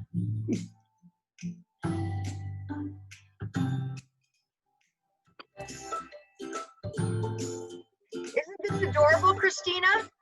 It is. Makes it fun. I'll turn it off about a minute early because we got in late. Yeah. Yeah. Juliana, I'm glad you like this. Hi, Naomi. Naomi, I don't think I have you on my list. Naomi Ramos, Noemi. I was asking her translation. I'm not sure if you can see me. Can you Hi, see me? Naomi. How are you? I'm doing great. Actually, it's not Naomi. It's Keina Verdugo. Oh, Keina, of course. How are you? Yes, it's because I've been using my daughter's Zoom for school, and I forgot to change the name. I'm so glad you said something. How are you, Keina? I'm doing fine, thank you. I'm so happy. And let me see, Kate Peden. Kate Peden, are you still on? Kate Peden, let's see.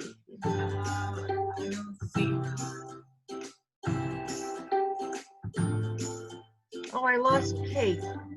Yeah, I don't see her. Okay, I'll have to reach out to her.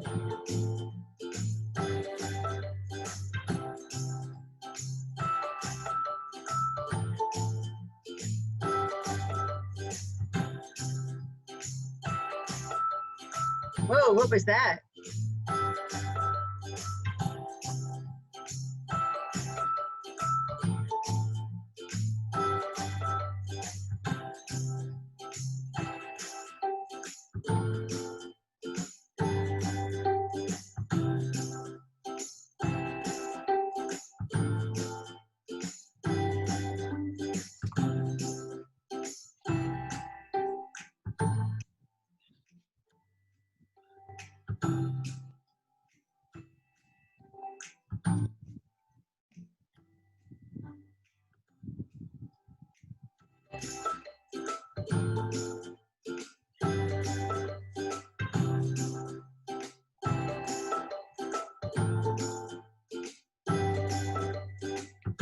Are you ready for me to shut it down, Judy?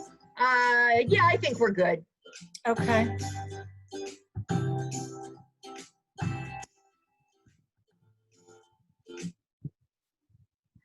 So we're back, everyone. We are back with the incredible Laura Buckner, who is my mentor, my friend, and who I've learned so much from. If you are joining us late, no problem. My name is Judy Blake. I am the Leadership and Advocacy Coordinator, and you have been receiving emails from me. Many emails. My apologies. You have just heard from the incredible, amazing, talented, knowledgeable Kathie Snow.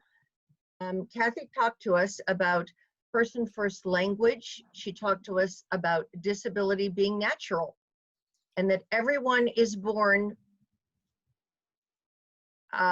if you're born with a disability, it's really society that separates us, but that disability is natural. And Kathie talked about that. What Laura is going to talk about is person-centered thinking. Kathie mentioned that she talks all day and she gives several hour presentations. We just got a very brief overview about what Kathie talks about. With Laura, she's going to be talking for about an hour and a half to 2 hours. And we're going to take a 5-minute break. We got a late start. Again, my apologies that the Spanish translation is not working. If you do not understand something, please interrupt us, and our Spanish translator will translate it for you in Spanish. Now, for some reason, the closed caption is working for Laura. Okay, Laura, there you go. Please hold your questions. But if there's something you don't understand, put it in the chat box. Laura Buckner, thank you so much. And thanks, Judy. We love having you, Laura. Thank you. And I'm going to count on you, Judy, to help me with, because I have my screen open for people to see, but which means I won't see the chat. Yes. I won't see a raised hand. I will let I'm you going to count on you to give me some direction in terms of questions or yes, when it's time to take a break, et cetera, because I'm also accustomed to speaking. I usually do this training that I'm about to do in 2 days, over a 2-day period, and I'm squeezing it into 2 hours. So I'm giving you a very brief overview of the work that I typically do. And I'll do my best to fit in the key high points that I think you need to know. And then I'm going to tell you where you can get more if you want more. So I welcome you here. This is who I am. I am a licensed professional counselor, and I'm a recovering, I like to say recovering, I'm a former special educator. I taught junior high special education for about 6 years. So I have been in the classroom and know that end. But my most important letters are my last 3, M-O-M. It's a degree that was very hard won. I am the parent of David Buckner, 31 years old, who was diagnosed with a rare disease and subsequent intellectual and developmental disabilities. He was diagnosed at the age of 3 months, diagnosed with seizures that had a very grim. I'll ask whoever has their mic on to mute it, because I'm hearing background discussion and it's very distracting for me. I'm sorry. Anyway, my son was diagnosed with seizures that had a very grim prognosis. We were told he wouldn't walk, he wouldn't talk, all that gloom and doom. So I love that quote that Kathie shared with you from Norman Cousins. Don't deny the diagnosis, but always deny the prognosis, because I'm happy to say 31 years later that David is not anything what they told me he would be, and he's so much more than what they told me he would be. I also want you to know that I share all of David's stories and our stories together with his permission, his blessing, because some of his story isn't pretty, but I share it with his permission because he wants people to know and learn from what we learned the hard way. Before I go on, I will remind you, you have a set of handouts that start like this. I will do my best to direct you to where I am in the page, but if I forget and you don't know, ask somebody in chat, because here we go. I am a mentor trainer with the Learning Community for Person-Centered Practices, and I'm going to be sharing a lot of their work. I want to share some skills to help you better support the people in your life. And the stuff I'm sharing, I'm going to speak of it specifically in terms of disability, but the stuff I'm sharing is not disability specific. It relates to every one of us on this call, everybody in your life. It's about being a human being. So you could use this same stuff with yourself or any other child you have, your husband, your wife. I've had people say, I use this with my husband, whatever. I'll ask you, if you haven't already been asked, to limit what you're doing multitasking. We like to think we can do a lot of things, but we can't. If you haven't already muted your microphone, please do that.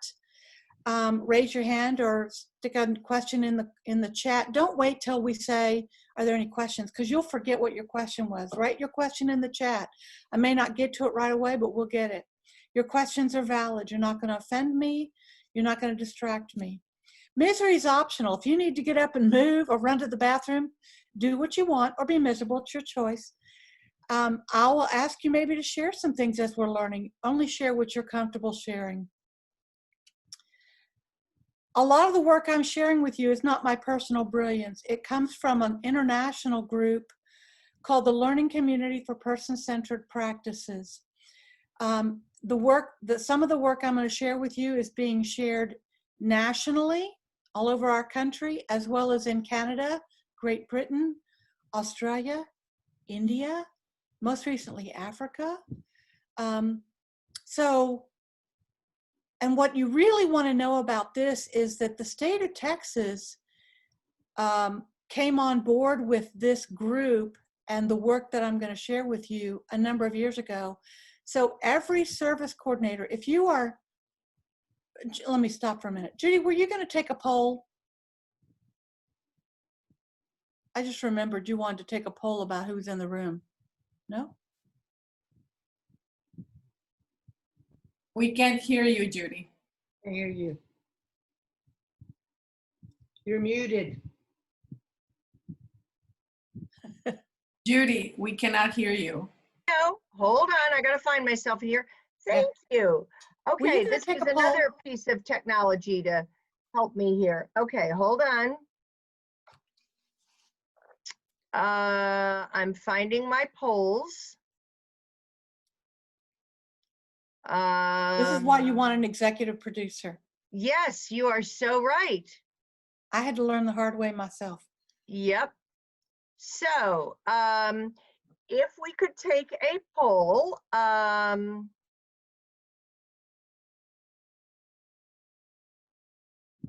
so Anna, Zoom Queen, I just click on the poll. Yes, launch, it says launch, it should say launch your poll. Nope, doesn't say that. Wait a minute. I have a button here, launch poll. My loved one. Oh, yours does? Yes. Okay, great. You can launch the poll because Launch mine the poll, doesn't say yeah. that. Mm-hmm. Okay. There you go. There you Well, go. that's not the one we wanted. That's later in the poll. That's another poll later. See, that's what I was afraid of because it said poll 1. Yeah, that's not what we want. You can hide that. Does it let you launch poll 2, Christina? Poll 2 wasn't it either. Okay, the poll 3 is what is the disability? No, we And- want okay, poll. so- We want poll Yeah. 2. Poll No, you 2. don't. Okay, parent or self-advocate? Is that what? Mhm. Okay, perfect. Okay, launch poll. There it is. So everybody take a minute and answer that question. If Are you you a could, mom, please. a dad, another family member, a person with a disability? And if you are, there's another question down below. If you are the parent, what's the age of your child? If you're the person with the disability, how old are you? Thank you, Laura. So we have 100% moms, looks like. Yes.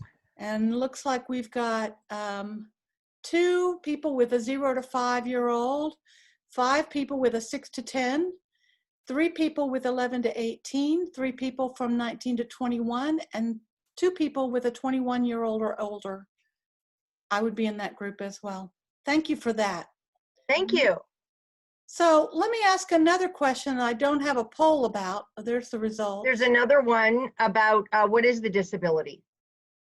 Oh, I don't see that. Christina, there should be another one, poll 3. Let me see. I'm glad you can launch polls. For some reason, it's not letting me do that. Okay. Okay. Poll number 1 after slide 24. What is a disability? Yep. Okay. You want me to share that one? Please. Launch that one. Okay. There it goes. It's launched. Mm-hmm. So if everyone could please complete that in English and Spanish. Yay. That part I got right. Yes. So we've got one person whose kid has Down syndrome, one who has IDD, intellectual disability, one whose child is deaf, 8 with the label of autism. Mm-hmm. And I would be in that IDD category. Well, thank you. That's good for that. So let me ask one more question. And we don't have a poll for this. But how many of you are currently on a Medicaid waiver program, such as HCS or CLASS? I'll ask somebody who's looking at the whole room to count hands.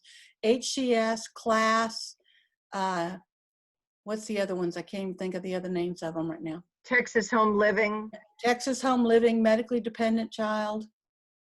Several people. There's just a few. Well, a lot of them aren't showing their pictures, so it's hard to tell, Laura. All right, so here's the thing. I'm going to move on. Here's the thing you need to know. If you're on a Medicaid waiver or maybe you're on a Medicaid waiver waiting list. The state likes to call it an interest list. I call it a waiting list because it's 8 to 15 years long. If you are on a Medicaid waiver or on a wait list, what I'd like you to know is that every service coordinator working in the state of Texas is required to have the 2 days of training that we call person-centered thinking. They're required to have it. Right now, because of COVID, they can't always get to a 2-day in-person training. So the state's offering a 4-hour overview that I can send you to when we finish. And every service coordinator has to have it. So that's, and the other thing I'll tell you, if your child is on a Medicaid or a managed care program, and a lot of kids in Texas are in managed care, Star Plus is managed care, for example. Every service coordinator in managed care organizations in the state of Texas are required to have this 2-day training. So if you are in any of those categories, you want to know some of this stuff because your service coordinator is going to come and ask you questions that you don't know how to answer unless you've been through this training. I'll move on. And this is what the bottom line, if you get nothing more out of this period of time with me, this is the bottom line of person-centered thinking. It's the difference between important to, important for, and striking a balance between those two. In the 2-day training, the one that I typically do and that your service coordinators, managed care organizations are required to have, the 2-day training, we teach them all of these what I call skills or tools. Every puzzle piece is a tool. We don't call it a tool because what we found was people were using tools like hammers on people's heads. We changed it to skill because it's just like a hammer in your toolbox. You know, my husband can pick up the hammer and nail and he can hammer it like twice and the nail goes in perfectly, flush with the wood, perfectly straight. I take the same hammer and nail and I tap, tap, tap, tap, and it bends and I make a much bigger hole. Why is that?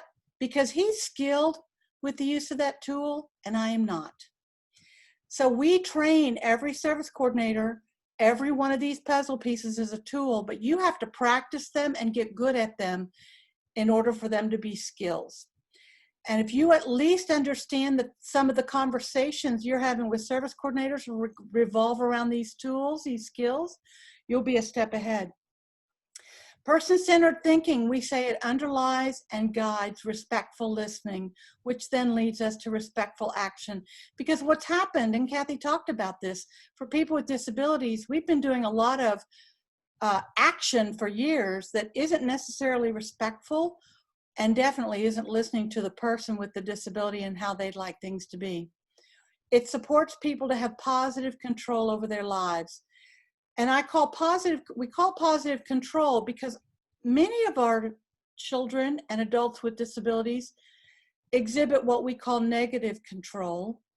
And it's because it's the only way they can get what they want. Negative control might be aggression. It might be bullying. It might be non-compliance. We hear that all the time. The patient is not compliant. Well, you know what? If you don't have a choice in anything, you'll become non-compliant also. We want people to have positive control over their lives that they find satisfying. You know, my son had pretty significant behavioral challenges when he was young.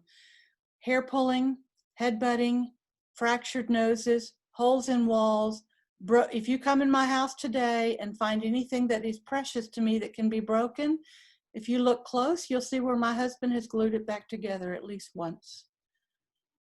And I look back at that and recognize my son was telling me a lot of things with his behavior that I wasn't hearing well. I remember Kathie Snow talking, and I learned from the best right there. I remember her telling a story about her son Benjamin and how she was taking him to therapy, and because it was the right thing to do. You know, he had cerebral palsy, he needed occupational and physical therapy regularly, and then Ben said he didn't want to go anymore. And Kathie pulled him out of all of it. I remember that. My son, when he was 5, he was getting physical therapy, occupational therapy, and speech therapy in the school. And he was also getting private occupational, physical, and speech therapy out of school at our expense, plus hippotherapy, therapy with a horse, music therapy, you name it. So what are other 5-year-olds doing in their days? After school, they're playing in the yard with their friends, right? They're going to birthday parties, they're riding their bikes, whatever. My son was going to therapy, along with his 2-year-old brother who wanted no part of it. He thought it was not fair that his brother got to play with all the toys and he didn't. And my son would tell me every time, you know, I used to do lots of transition stuff. So about an hour before it's time for therapy, I'd say, now, Dave, it's almost time for us to go see I'll call her Kathie. Miss Kathie, you know, remember she's going to maybe have that board that we get to draw on. We'll go in 1 hour, okay? And then 15 minutes later, I come back. Now, David, in 45 minutes, see when the big hand is on the 9, we're going to go see Miss Kathie. I bet she has those toys. I would do all this transition stuff. And the closer we got to time to leave, the bigger his behavior got. Until we were in the car, he was throwing things and winging things at my head. I was lucky I didn't kill anybody driving. You know, we had to keep everything out of reach of him. He would pull my hair, kick and scream. Until he was 7. And he said to me one day, I hate going there. And Kathie was ringing in my ear. And against every better judgment bone in my body, I pulled him out of all of it. Of course, I heard all the gloom and doom predictions, you know, the regression, the loss of skill, blah, blah, blah. And then I had my light bulb moment. My light bulb moment was, you know, normally after school in the afternoons, we'd be running the roads to therapy. Dinner was a rare occasion in my house. It was grab what you could. So one afternoon, about 2 weeks after I pulled David out of therapy, I was in the kitchen fixing dinner. That was unique. My younger one was playing in the yard, and David was in the garage with his dad, and they were fixing the lawnmower. David has loved lawnmowers since the day he was born, loves lawnmowers. So they were fixing one. I went out to the garage to tell them dinner was almost ready. And David had a ratchet screwdriver in his hand. He was unscrewing a bolt. It's the one that makes a little noise. It goes, you know? And I knew if I interrupted him, he'd get very distracted and he wouldn't finish. So I just stopped. Then I watched my son stick his pudgy little fingers in this hole and pick out a bolt and hand it to his dad. What was I looking at? That's occupational therapy, y'all. That's physical therapy, y'all. In my garage with his dad and a lawnmower for free. No expenses. We were paying out the wazoo for therapy. My light bulb moment. And you know what? David was having positive control over the life that he chose instead of negative control, which was pitching this wall-eyed fit every time I'd put him in the car to take him somewhere he didn't want to go. And we want people to be recognized and valued for their contributions, not just what they can, if they get this done or that done, the potential. What do they contribute right now, just as they are, by being in the room? And we want them to be supported in a web of relationships. So it's also, person-centered thinking is also a set of skills that help us support people rather than try to fix them. Kathie talked a lot about that. Our kids don't need to be fixed. They need to be supported. It builds a culture of accountability, learning, partnership. It works for everybody at every level of the organization. We believe everyone can learn. And here's the other thing. It's the right thing to do, but beyond that, this training that I'm giving you a snippet of is the foundation for meeting the Centers for Medicaid Medicare Services. We call them CMS. They have new requirements out for residential services and settings. So if you're on a Medicaid waiver, a home and community-based waiver, the Centers for Medicaid Services, is federal, have written new rules that incorporate what I'm teaching you. So not only is it the right thing to do, it meets federal requirements. So it's about better lives, not just better paper, because we generate a heck of a lot of paper around our kids, and most of it doesn't do anything. The other tools that I want to share with you today, again, not my personal brilliance, come from a group in Missouri called Charting the Life Course. Some states have adopted this for a statewide effort. Texas has not. but you now will know about it, and you can go to their website. Everything I'm going to show you from their work is available for free download. So let me just say this. The stuff about person-centered thinking is copyrighted. You have to be a certified trainer to teach it. I'm a certified mentor trainer. I'm allowed to teach it anywhere I want, but you can't. That doesn't mean you can't share what you learned, but you can't get up in front of a room and use these slides and teach it, so please don't do that. Charting the Life course is also copyrighted. You also have to be certified to teach it, but all of their tools are available for free download on their website. Woohoo! And they've got some really good training videos. Parents who've used this stuff. So take some time on their website. Because they talk about person-centered supports being within the context, not just of the family, but the community as well. This has come from Charting the Life course, and I think it's brilliant. They call it the trajectory. How many of you have been told that you should have a vision for your child's future? You have to have a vision. You have to have a, right? And I remember thinking, pardon me, I didn't have a vision for my son because the future for him scared the heck out of me. Can you relate to that? I couldn't think about the future because it scared me too bad. My son had really significant behavior challenges. My husband was a law enforcement officer. I feared my son might end up in jail. If he hit the wrong person, he could end up in jail, right? So I was afraid of the future. I took what I like to call the Scarlett O'Hara approach. Do you remember what Scarlett O'Hara said? She said, I'll think about that tomorrow. I took the Scarlett O'Hara approach. The trajectory, I think, is an easier way to wrap your head around having a vision for your child's future. Think about what it is you want for your son or your daughter. Before they were born, you had visions of what you wanted for them. And I imagine a lot of those things included the things that are in that blue cloud on your slide. And let me say this, in the handout, well, you can follow along. I'm not going to try and find it. Yeah, everyone received the handouts. I sent it on Thursday and again this morning. Great. I respectfully ask that you not copy it and go up and try and teach it. You have to be certified, but it's for your use and sharing with your friends all you like. Okay, so I imagine before your child was born, you had all those words in that blue cloud. You wanted your kid to have friends, family. You wanted them to have money in the bank, something they like doing for employment. You want them to have a place to live, vacations, good health, choice, freedom. But when your child is diagnosed, especially the earlier that it happens, sometimes we give up those dreams, those visions, because we're told all that grim prognosis, like I was about my son, not going to walk, not going to talk, the seizures would never stop, blah, blah, blah. We give up our visions. We have to reclaim our visions.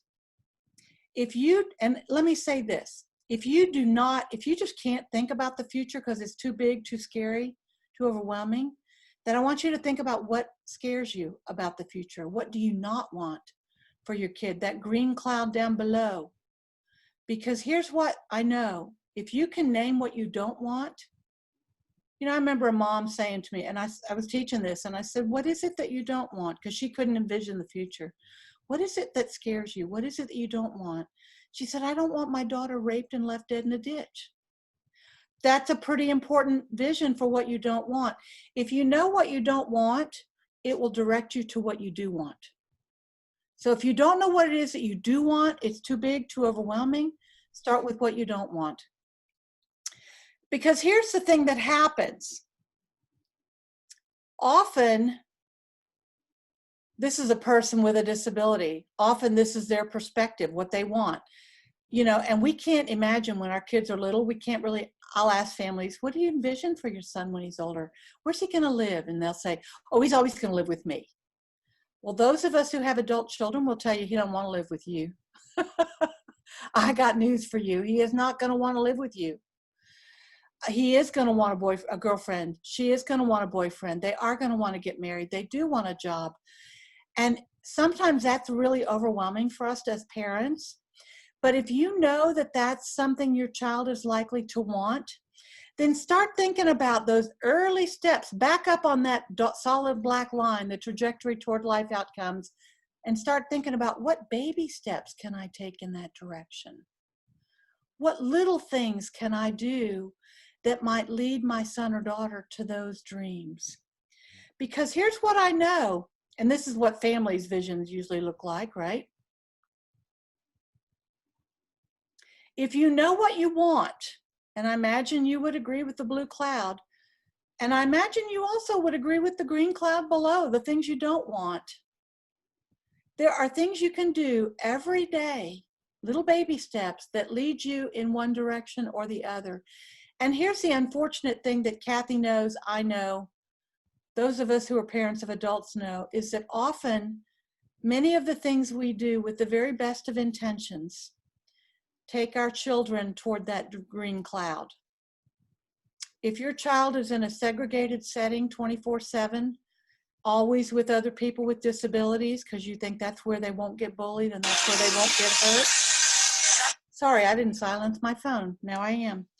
If your child is segregated and always only with other people with disabilities because you think that's where they're not going to get hurt, that's where they won't be bullied, that's where people who are specially trained, those settings often take you to that green cloud below because it's all they know. You don't know how to be in the world unless you are in the world. You don't know how to be with people without disabilities unless you are with people without disabilities. Okay? If you want them to have work, but you do everything for them, they never have a chore that they have to do because it's just too hard, it takes too much time. Guess what? They're not going to have a job because they think everybody else should do it for them. So you start with baby steps. Your child is 2 years old. They need to pick up their toys at the end of the night. That's a chore. They need to carry their dish to the dishwasher if it's plastic. They might pick the red shirt or the blue shirt. Which shirt do you want to wear? And then they have to live with the choice they made because you're teaching them how to make choices. I meet adults who don't know how to make choices because somebody has made them for them their entire life. You know, I remember a guy that we used to run a program called Partners in Policymaking, and I remember a guy that was in our class. He was an adult with autism, lived in the Austin area. He lived with his grandmother. He was just such an interesting, unique man. He loved the BBC. Anytime you saw him, I'm going to call him Jerome. Anytime you saw Jerome, he would talk to you about what he had recently heard or seen on the BBC. I never saw the BBC, I'm clueless. But he knew. He would fly from Austin to Houston by himself once a month for the program. He would get a transportation, he would get a ride in a shuttle from the airport to the hotel in Houston, down from Houston Intercontinental by himself, and stay at a hotel, one of those hotels down JFK Boulevard, by himself every weekend. And one weekend he got there a little early, and I was about to go into the restaurant at the hotel and have lunch. And I said, "Hey, Jerome, I'm going to have lunch. Do you want to go with me?" He said, "Yes, I would." He went in, he ordered and ate the messiest cheeseburger you can imagine. And when he was finished eating, he had mustard and ketchup and mayonnaise all over his face, all over his hands, a little bit on his shirt. You know what that looks like. And I said, "Hey, Jerome, before we go into the meeting, you might want to grab your napkin. You've got a lot of mustard and mayonnaise on your face and hands." He said, "Oh, yes, thank you." And he picked up his napkin and he handed it to me. And he held out his hands. This is a man who just flew from Austin to Houston by himself. But what is he telling me? His grandmother's been wiping his hands and face for 35 years. Shame on her. With the best of intentions. But look what it did. And you know what? When you're doing all that stuff for your kid, and they then go out in public and can't do it for themselves, and I hate to say this, but I am going to say it, you're setting them up for victimization. You make them an easy target. People will spot that and take advantage of that. So think about those baby steps that you can take on that solid black line, letting them learn how to make choices, letting them make choices and make a mistake. My son in the 6th grade had a choice between, first time he could choose an elective. He could choose art or band. I thought that was a no-brainer. You choose art. No, he chose band, and we honored his choice. I don't know what he thought he was going to do. Well, So they put him on the bass drum. The band director was very accommodating, put him on the bass drum. He had a paraprofessional with him a lot of time. I have no idea what that looked like, but about 2 days before the big Christmas concert, they moved all of the band instruments out into the auditorium onto the stage at the front. And David had a light bulb moment that he was going to have to perform on this stage in front of an audience. And he totally panicked, totally panicked, and begged to be let out of band. We pulled him out of band. He wanted that. We pulled him out of band. He went to art. He's loved art ever since. But you know what? People would look at that and say, see, Laura, you should never have put him in band. Look what you said. No, you know what? He learned a very valuable lesson. If you ask him today, he'll say, oh, band is very hard. I am not a drummer. Drumming is very hard. He learned he's not a drummer. How do kids learn what they're good at and what they're not good at unless you give them the chance? And they're going to make mistakes just like you and I did. How are we doing on time? I have no idea. Let me check. Okay. So I would have you go till about 11:25, and then we'll take a 5-minute break if that's okay with you. Okay. Are there any questions thus far that I need to look at? You're good so far. Okay, great. This is another tool from the Charting the Life course, set of tools in Missouri, available for free download and instructional videos on their website. They call this the Integrated Support Star.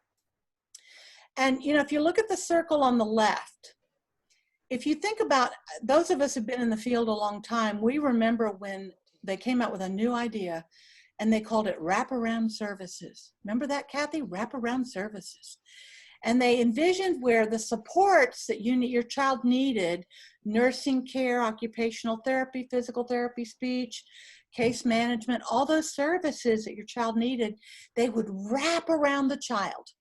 And what they discovered was, if you envision on that left-hand circle, envision a yellow circle between person and family. That would be the services. The wraparound services cut people off from their families and their community unintentionally. What the Integrated Support Star envisions is not wraparound services. Those stars in the circle on the left represent supports and services when and where they are needed. If you're on a Medicaid waiver program, you know that they offer services that you don't want or need, and they want you to have them. That's still wraparound services. We have become very intentional about saying, no, we don't need that service, but we do need this service over here at this time in this place. What those stars represent. And then in the square on the right, it talks about the different parts of what they call the integrated star. And you'll notice in the bottom right-hand corner, the green triangle is called eligibility specific supports. As families of people with disabilities, often that's the first place we go. That needs to be the last place you go. Eligibility specific supports are the ones that are like special education services, Medicaid, voc rehab, food stamps, Section 8, Social Security. All of those are eligibility specific supports. You have to qualify to get them. And that a lot of times that's where families think their only support can come from. No, that should be the last place. And in Texas, it often is the last place because there's a waiting list 10 to 15 years long. But look at all these other parts of the star you have available to you. I would suggest you start with the blue triangle at the top. Who is your kid in terms of their personal strengths and assets? What are they good at? You know, they don't have to be good at it like stellar good. David was not good at fixing a lawnmower when I went out that day and he had the ratchet screwdriver in his hand. But he has, for 31 years now, been fixing lawnmowers with his dad, and he's pretty darn good at it now.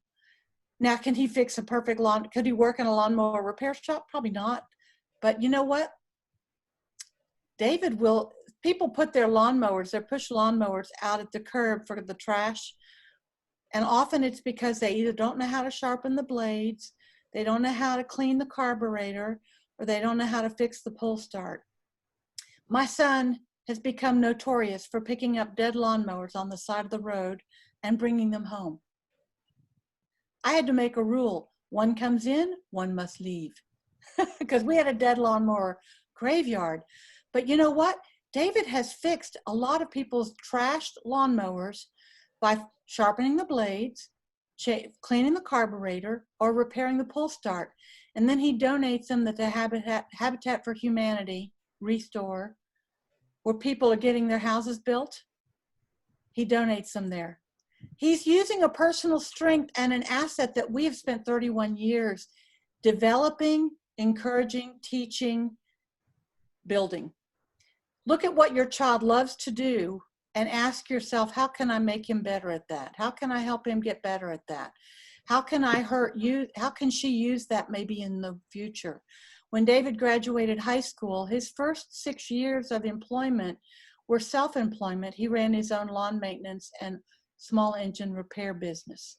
He mowed people's lawns, and he did a little bit, with a lot of help from his dad, of small engine repair. I call myself an accidental lawn maintenance dispatcher and accountant, because I kept up with the jobs that he was asked to do and the money he made.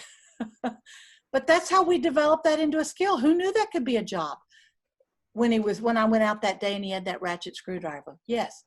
Look at technology. It's a tremendous support. Now, you know, kids don't have to know how to spell because there's word prediction software built into their phones. I remember when David was in the 2nd grade, I knew his math skills were going to be like non-existent. He still cannot count money, even at the age of 31. Can't count money. People would say that he has a functioning level of pre-1st grade, right? No. I remember in 2nd grade, I was in the Walmart, and you might remember this time, Walmart briefly had push carts that had calculators built into the handle of their push carts. Do you remember that? Some of you? I was too old. Anyway, they had them. I think they got rid of them because they got wet in the rain. Anyway, I was pushing the push cart through Walmart, and I'm thinking, how can my son buy groceries when he's an adult, when he can't count money? And I thought, oh, he could use a calculator. So I went to the school, to the IEP meeting, and said, you know, I'm thinking David's not going to learn numbers really well. Maybe we should start teaching him a calculator. And all the teachers in the room looked at me like I had grown a 2nd head. And they finally, I mean, they didn't know what to say to me, this crazy woman, but they finally said, Laura, we're afraid he'll become dependent on it.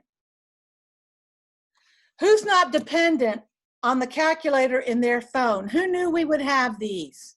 You know, we don't know what the future holds, but technology is opening doors for our kids, and we need to figure out how to use them. Now, especially in this COVID age, kids are going to school with Zoom, with Google Docs. There's iPhone apps. There's iPads that can do all kinds of that stuff beyond, and then go even deeper to adaptive equipment, power wheelchairs, etc. The technology has just grown exponentially. How can you use that to support your child to have the life he or she wants? Look at your community-based resources, the school, the businesses around here, church or faith-based. What are the parks and recs offer, public transportation, etc. And that last purple star on your right, relationships. Who's in this kid's life? Again, if the only people in his life are other people with disabilities, you need to look long and hard at that, because those people also need support. Not that they can't be great friends, but if that's your only source of support, you're limiting your kid.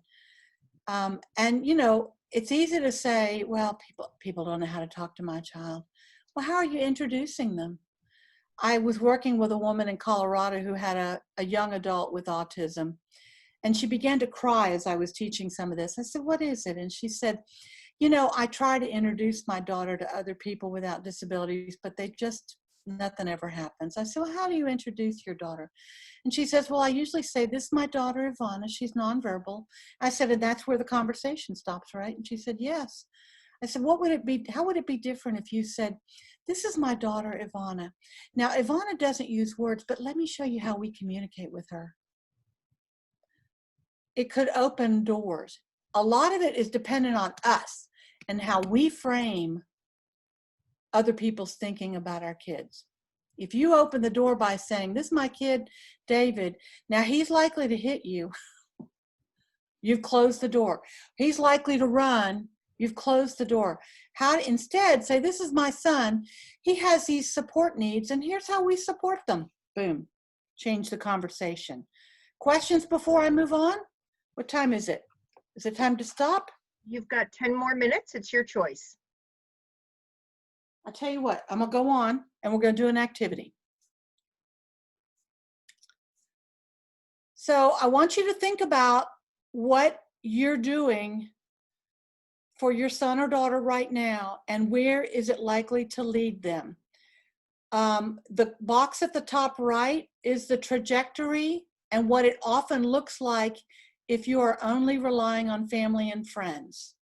If the only relationships your child has are his or her family and your family friends, it's likely to lead them to that green cloud you didn't want. They're going to be bored. They're going to be restricted. They're going to be segregated. They're going to be lonely, folks. They're going to be lonely as adults. And that's one of the biggest issues for adults with disabilities. They're lonely. And if you're they're going to be living lives of poverty. The box on the bottom left, if you're only looking at eligibility supports like special ed services, Social Security, Medicaid, etc., it often leads you to that green cloud on the bottom, places you didn't want to go. Special ed services, if you're relying on that for everything, I got news for you. That is an entitlement. Your child is entitled to a free and appropriate public education. But the day that they graduate, whether it's 18, 19, 20, 21, the school bus will stop coming. And you will have no entitlements. You might sit on a Medicaid waiver wait list for another 10 years. There's no promise that your child will have a job, no promise that your child will get further education, a place to live, friends, etc. So you have to think about, what baby steps am I taking today that will take my son or daughter where we want them to go, where we want to go. So again, I told you this is available on the website.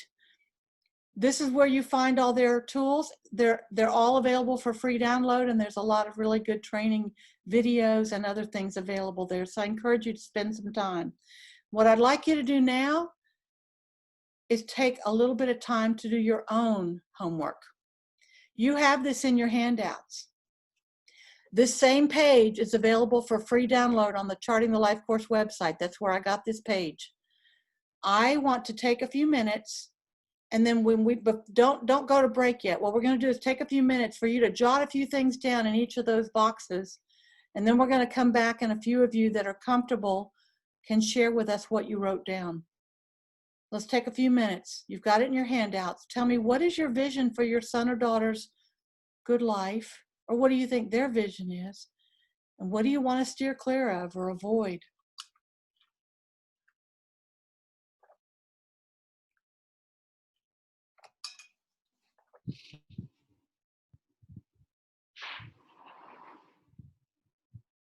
It's okay if it's hard, because that's part of this work. It's okay if you don't know how you're going to get there, because that's also part of this work.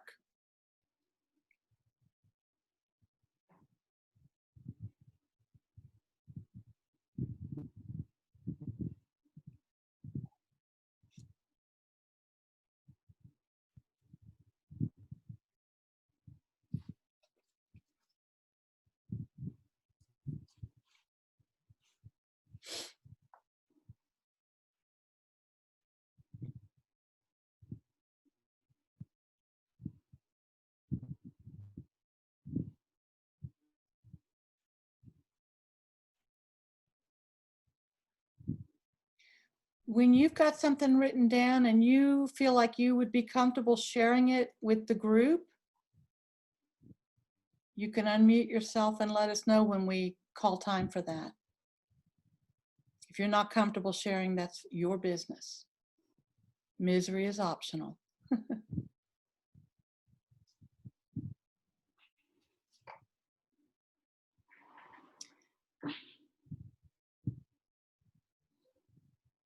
And for the sake of our conversation for a minute, I'm going to open this up where I can see all of you. Here we are. I think I see all of you. Anybody willing to share what they wrote down, either what they want for their vision or what they want to avoid? Who would be willing to share that? Gia? Is it Gia? Yes. Thank you, Gia. Go ahead. I have 4 sons. The younger 2 are why I'm here. But specifically for Josiah, my 18-year-old, what I don't want for him is to be taken advantage of. Yeah. I don't want him to be lonely as an adult. I don't want him to be homeless or jobless. Yeah. And I don't want him to die. No. Yeah.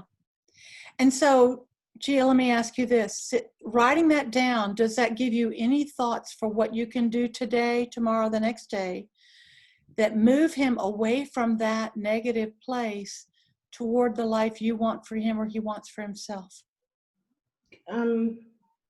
Well, definitely continue encouraging him to make friends. He has grown so much. You know, he got an early diagnosis at 3, so I've got to see him do so much that they said that he would never do. And now he's in college. Thanks, Judy. Oh, awesome. Yes. Awesome. I think go Gia. To make sure that the negative things don't happen, I have to keep reinforcing the positive things that I'm doing for him, and that listening to him about what he wants. Like, you're right. He said he wanted to be a chef. He's narrowed that down in the last few years, and it's specifically a pastry chef. So my job, I feel like, is to make sure that he gets every opportunity to fulfill that dream. You're exactly right. You're exactly right. And part of that trajectory toward that dream is knowing that he is going to be taken advantage of, just like everybody else on the planet. You know, my son a week ago got scammed by a friend, quote unquote, that he thought he had made on the internet, and he got scammed out of $200. Ouch. But you know what? My husband and I were so thankful that it wasn't worse and it wasn't more. It opened the door for really important conversation about how you know somebody's a friend or not, right? So that's part of that trajectory. Yes. Josiah just went through that his senior year of high school. He sells teddy bears, and somebody gave him fake money, which, you know, another child may have recognized, but he never seen a bill that large. And so that was an important learning. Yeah, he had to go to the resource officer at school because he was already 18. He had to go and file the complaint himself. Now, I looked at it and made sure it was okay, but he had to do all of that. And more power to you, Gia, for letting that happen, because he learned a lot that, you know, other parents often would not even have let that remotely have happened, because he'd have been in a special class down the hall with only people with disabilities and somebody watching him 24/7 to keep that from happening. And he's more vulnerable to victimization as adulthood, because you're not always going to be there. No. Thank you. Somebody else wanted to share what they wrote down? Thank you, Gia. More power to you. Cynthia wrote in vision for a good life, friends, family support, job, purpose, happiness, proper health care, plus more. She doesn't want him to be isolated, bored, taken advantage of, abused, not receiving the medical attention he requires, plus more. Okay, and who was that? Who was that wrote that down? Cynthia. Okay, so Cynthia, can you think of one thing you could do today, tomorrow, the next day that leads you where you want to go and away from where you don't want to go?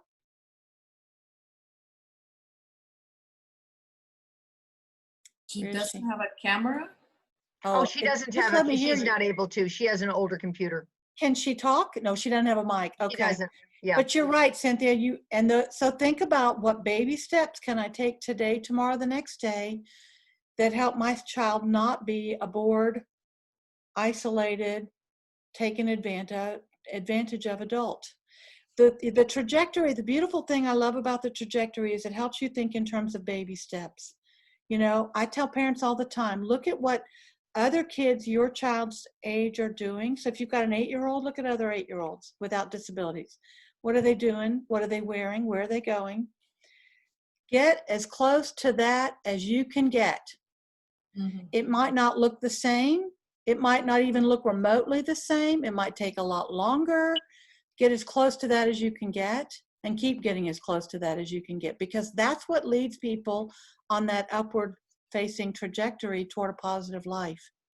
One more person and then we'll take a break. Ivy? Cynthia commented that she has an idea where to start. Good, awesome. Ivy, you wanted to add something? Sure. I've used this tool and I just looked at it and was lost. I had no idea what my vision was for Sophie. And Mary Jane shared something in a talk she was giving to go look at adult programs before your son or daughter graduates out of the school system. Go early. So I only see a few faces, but Gia, you're shaking your head. So I hope, because you're all connected to family and family, you hear that. That was one of like two of the top 2 most valuable pieces of advice I ever got. And so finally I went.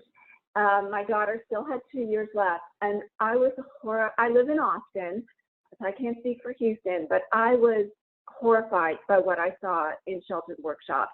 After the first one, I'll never go to another one alone. And I started bringing friends with her network and her teachers and stuff like that.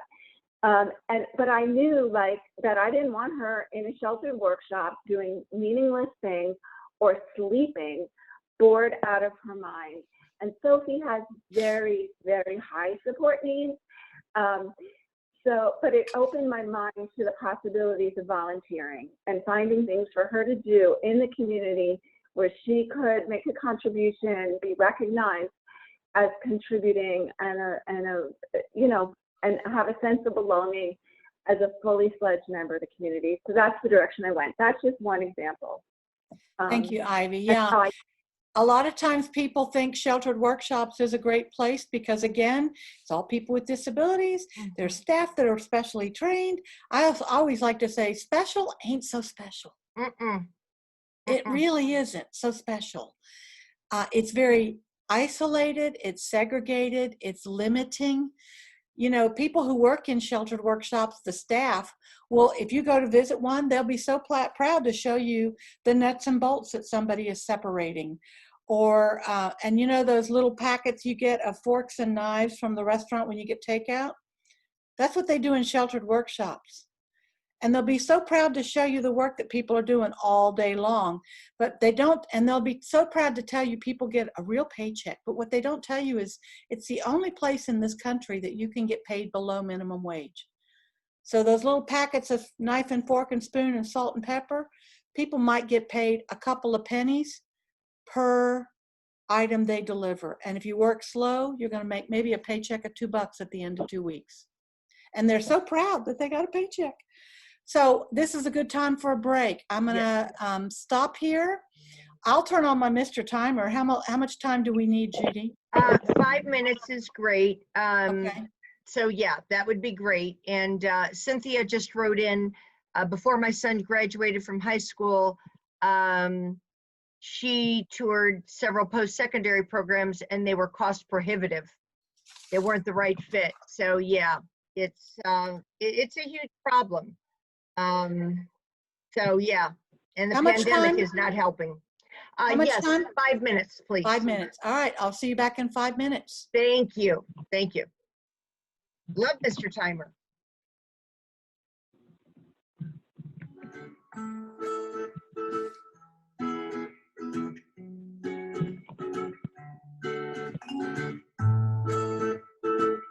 I took a picture of you like that, Judy. Okay. So check the post I just did, and if they should be flattering pictures of everybody. Groovy. I was going to wait to You think you are wanted the to do it. Facebook queen. Anyway, we'll be back as soon as we can. Okay, thank you so much, Gail. Sure. Okay.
30-minute warning, 30-second, I mean.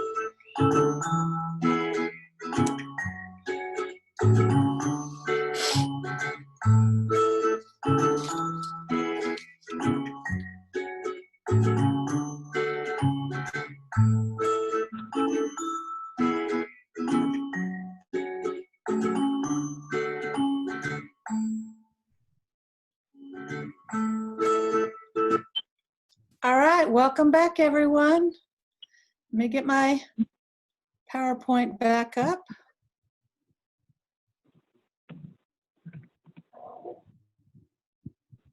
Let's see there. PowerPoint. There we go. Okay, so any questions about, I gotta move this, get my PowerPoint up. Any questions about the Charting the Life course stuff that I just shared with you? And again, it's not my personal brilliance, but it's available for free download on the Charting the Life course website. There aren't any, there's a couple of what they call ambassadors. I'm an ambassador. There's a couple others in Texas that I'm aware of, but Texas hasn't brought this on as a statewide effort. Other states have, but that doesn't mean you can't use it and benefit from it. So I encourage you to spend some time. Their training videos on there are especially helpful because I had to blow through it. Any questions thus far? Ready to move forward? Okay. Was that a question I thought I heard? No? Okay. So the other thing that I want to share with you, again, not my personal brilliance, comes from what I started talking about at the beginning, person-centered thinking. This is the training that your Medicaid waiver service coordinator is required to have, 2 days of this. This is the training that your managed care organization service coordinator is required to have. And if you have any of those services, if you look at your son or daughter's state level paperwork, you'll see some of these words embedded in the forms because the state of Texas has adopted this and is using it. You might have even seen a service coordinator sit at your kitchen table and say, so what is important to you, Sophie? What is important for you? And you don't even have any clue what they're talking about because they, unfortunately, I mean, this is just a side note, as states will do, states rolled this out before they trained. They rolled it out in their paperwork before they trained any of the service coordinators, and they haven't trained families. So this will give you a little step ahead. And then I'll tell you at the end of the presentation where you can get a little bit more training. So, but this is, if you get nothing more out of this piece, this will be huge in terms of changing the way you think. Because important to and important for sounds like the same thing, but they're two very different things. So let me explain. Important to, and this could be about your son, your daughter, your husband, yourself. It's anybody, it's humans. Anything that's important to includes these things. And it's anything that helps you or your loved one be satisfied, content, comforted, fulfilled, and happy. It includes all these things, the people they're with and the relationships they share, their culture, their identity. You know, if you have a specific ethnicity that has a cultural identity to it, that's important to them. But culture can even be around, for instance, I know somebody on the call has a child who's deaf. There's a deaf culture, and people who are in the deaf community know about it. There is a disability culture. There is, you know, I was raised in the Midwest in a military family. There's a military family culture. My husband is 100% Polish. And they'll tell you that those kolaches that Shipley's sells, those aren't kolaches. You have to go to West Texas, not West like West Texas, but the town of West, where they make kolaches, because those are real kolaches. That's a cultural thing, an identity. Purpose and meaning even gets down to, you know, how does your son or daughter, what brings them a sense of purpose? Where do they feel like they're contributing? What brings meaning to them? An example I like to use, my son, on the day after Thanksgiving, will begin wearing a Santa Claus hat everywhere he goes. He's 31 years old. And I can think how many people would say, well, that's not appropriate for a 31-year-old man to wear a Santa Claus hat. We went to Disney World a couple of years ago. He wore a Santa Claus hat everywhere he went. And I said, David, what is it about that Santa Claus hat that you love? And he said, oh, Mom, people just brighten up when they see me wearing it. They smile, they speak to me, they comment on my hat. I'm spreading Christmas cheer. Okay, that's about purpose and meaning. He finds meaning in what he's doing. It gives him a sense of purpose. And what I observed was that it also initiated conversation with people that he wouldn't have been able to initiate or carry on without the Santa Claus hat. So that's something to think about, right? Now, when Christmas is over, we know it's time to take it off. We don't wear it everywhere we go all year long. So there's boundaries around all of that. It's about status and control. Your child wants to feel like they matter. That's what status is about. It's feeling like you matter for some reason. You have some degree of status for something you bring or can do or who you are. And if you think your child doesn't want control or that you're not a control freak, lose control in your life. You'll find out real quickly how important control is in your life and your days. Your child's the same way. And often because of the disability, we take a lot of their control away with really good intentions. And they struggle with that, right? It's about the things that they like to do and places they like to go, not where you think they should go and what you think they should do. Where do they like to go? What do they like to do? It's about their rituals and routines. You know, our rituals and routines have been dramatically altered, all of us, by COVID. And you've had to lose some things that are important to you because of COVID, haven't you? Well, so is your kid. How can you honor some of his rituals and routines in spite of COVID? Maybe it's that he likes to watch a certain TV channel at a certain time. You build school around that if you're doing homeschool. How can you restore some of their rituals and routines in spite of COVID? It's even about their rhythm or pace of life. I am one of those people that likes to move through life pretty quickly and juggle lots of stuff and have lots of stuff going on, a very busy calendar, blah, blah, blah. My son moves at a much slower pace. If you try to push him, he's going to dig his heels in and move even slower. And professionals would very quickly say, well, that's because of his disability, that he does have a degree of autism, and that's why he moves so much slower. And I love to say, no, that's how his dad moves. It's genetic. They both prefer a much slower pace of life. And it's about personal preference, not about a diagnosis. It's even down to the things that we own. And if you ever see me in a real life person, you'll see this thermos. You've seen me sipping from it. I carry it everywhere I go. I drink from it all day long. I did some training, this very training, I did in Anchorage, Alaska 2 years ago in the dead of winter. It's dang cold up there, let me just tell you. But I had this with me everywhere I went because it's important to me. And you could say, well, that purple thermos, it's called a hydro flask. That purple thermos is important too, Laura. And you would be right.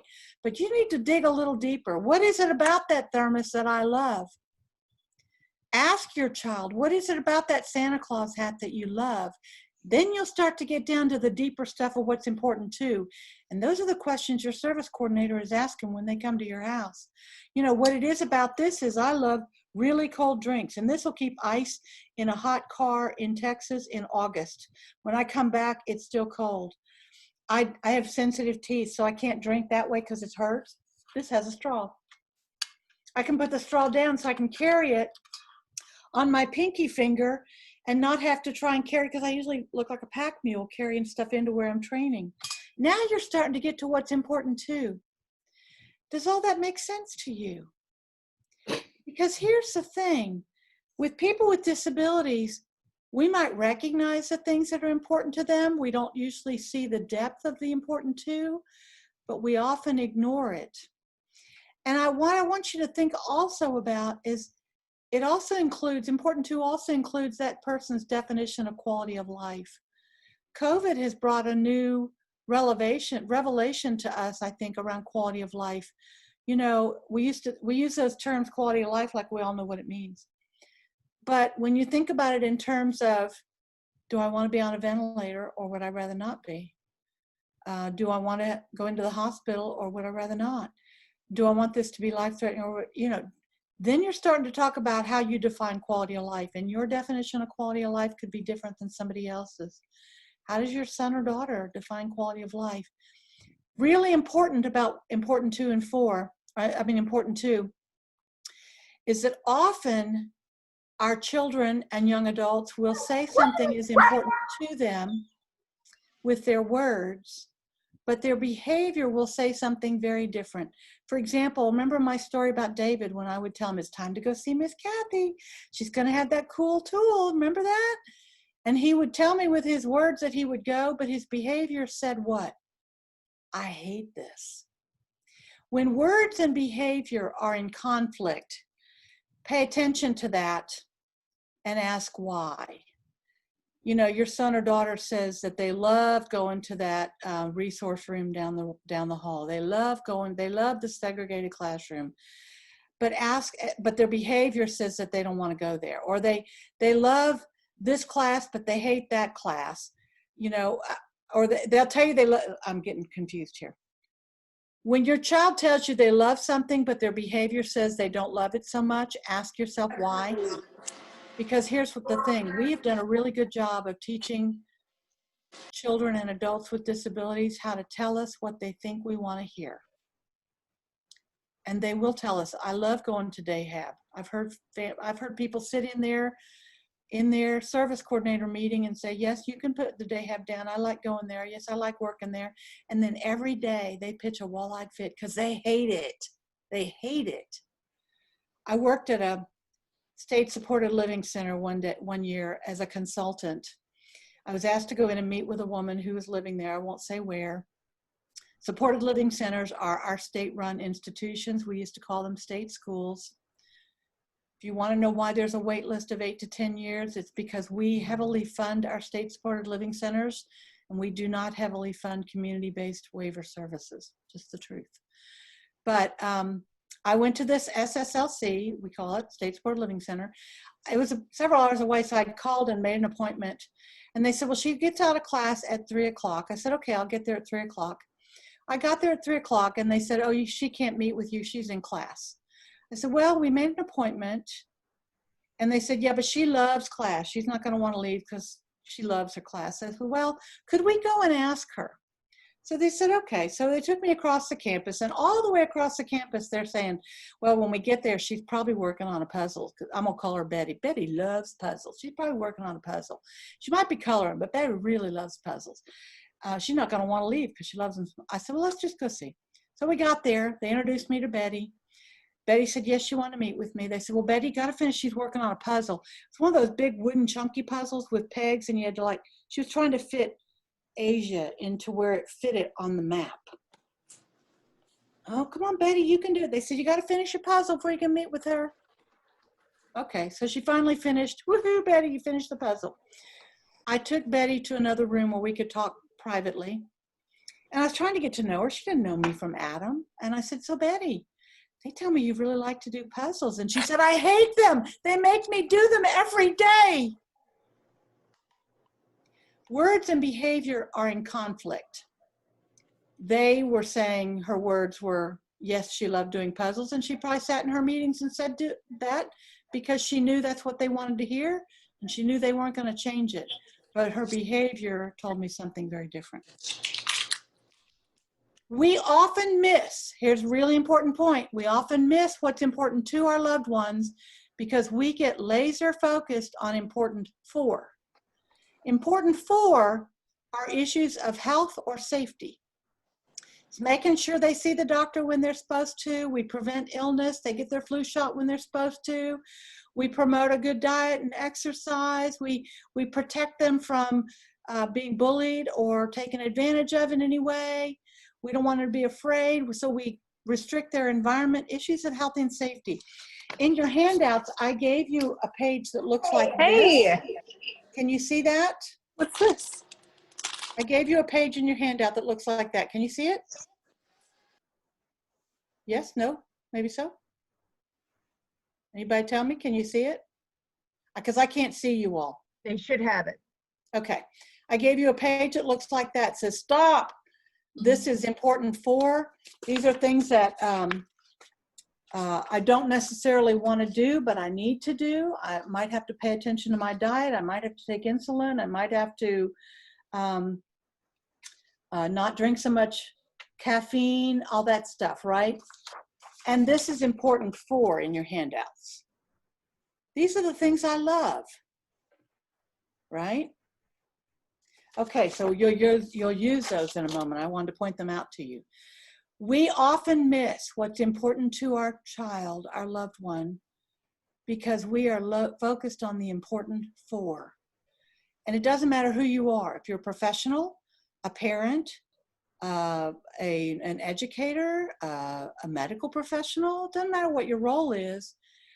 Everybody in the disability world gets laser focused on important 4 with the best of intentions because we love this person. We want them to stay healthy and safe. But if you and I had to live a life completely focused on our health and safety, we would be miserable. How many of you drive a car? I can't see your hands, but I bet a bunch of you, yes. So driving, have you read the statistics? Do you know how dangerous it is to drive a car, especially in Houston, Texas, with those big trucks? So what do you do to address your important 2, your important 4, your health and safety, in the context of what's important to you driving your car? What do you do? Anybody want to volunteer? What do? You just chime it out, unmute yourself. What do you do?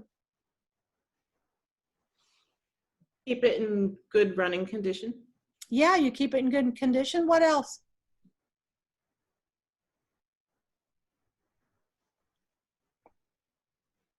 You buckle your seatbelt. You drive defensively. You drive the speed limit. You put a lot of space between you and other people, right? All those things. You are addressing your important 4 in the context of important 2. Because if you were addressing your important 4 as the primary concern, I call it important 4 trumps important 2. If you were addressing your important 4s, you would never get behind the wheel of a car. So let's talk about this for a moment. Oh, let me add this one more thing. I forgot this piece. So one other small piece of important 4, but very important, and we often completely miss it, is what other people in your son or daughter's life see as necessary to help your child be viewed as a valued, contributing member of his or her community. So a good example I like to use is my son David likes to go to Starbucks with his dad back before COVID. They would go to Starbucks 2 or 3 times a week. And David doesn't pick up on subtle social cues like people are standing in line to place their order. So you know what he did, right? He cut the line and went right to the cash register. And there were a lot of people that day. He cut in front of all of those people. And I live in East Texas. There's probably a nice group of people in that room, and they were probably very kind. They would probably excuse that behavior, wouldn't they? But what if he comes, well, first of all, let me ask you, why are they excusing that behavior? They're being nice, they're being kind, but if you go beneath that nice, kind, they probably feel sorry for him, they pity him, they spot a disability. Pity doesn't help us. So my husband called him to the back of the line. When they got back in the truck, my husband explained to him what had happened. David's mortified, he had no idea. And so the next several times they went, Ron said they would stand outside the door and look in. Where do you think the line starts? Where do you think it ends? Do you think it's the lady in red? What do you think? And my husband, after several times, he said, Laura, he just doesn't see it. So we told David, look, when you go into a place that people might be standing in line and you're not sure, just ask somebody, excuse me, is there a line? Where's the end of the line? Because people will always tell you where the end of the line is. It's behind me. It was a foolproof method. Teaching David that little strategy was important for him to be seen as a valued, contributing member of the Starbucks community. Does that make sense to you? Any questions or comments at this point before I move on? So I just want to chime in here. What Laura's talking about is really, really important.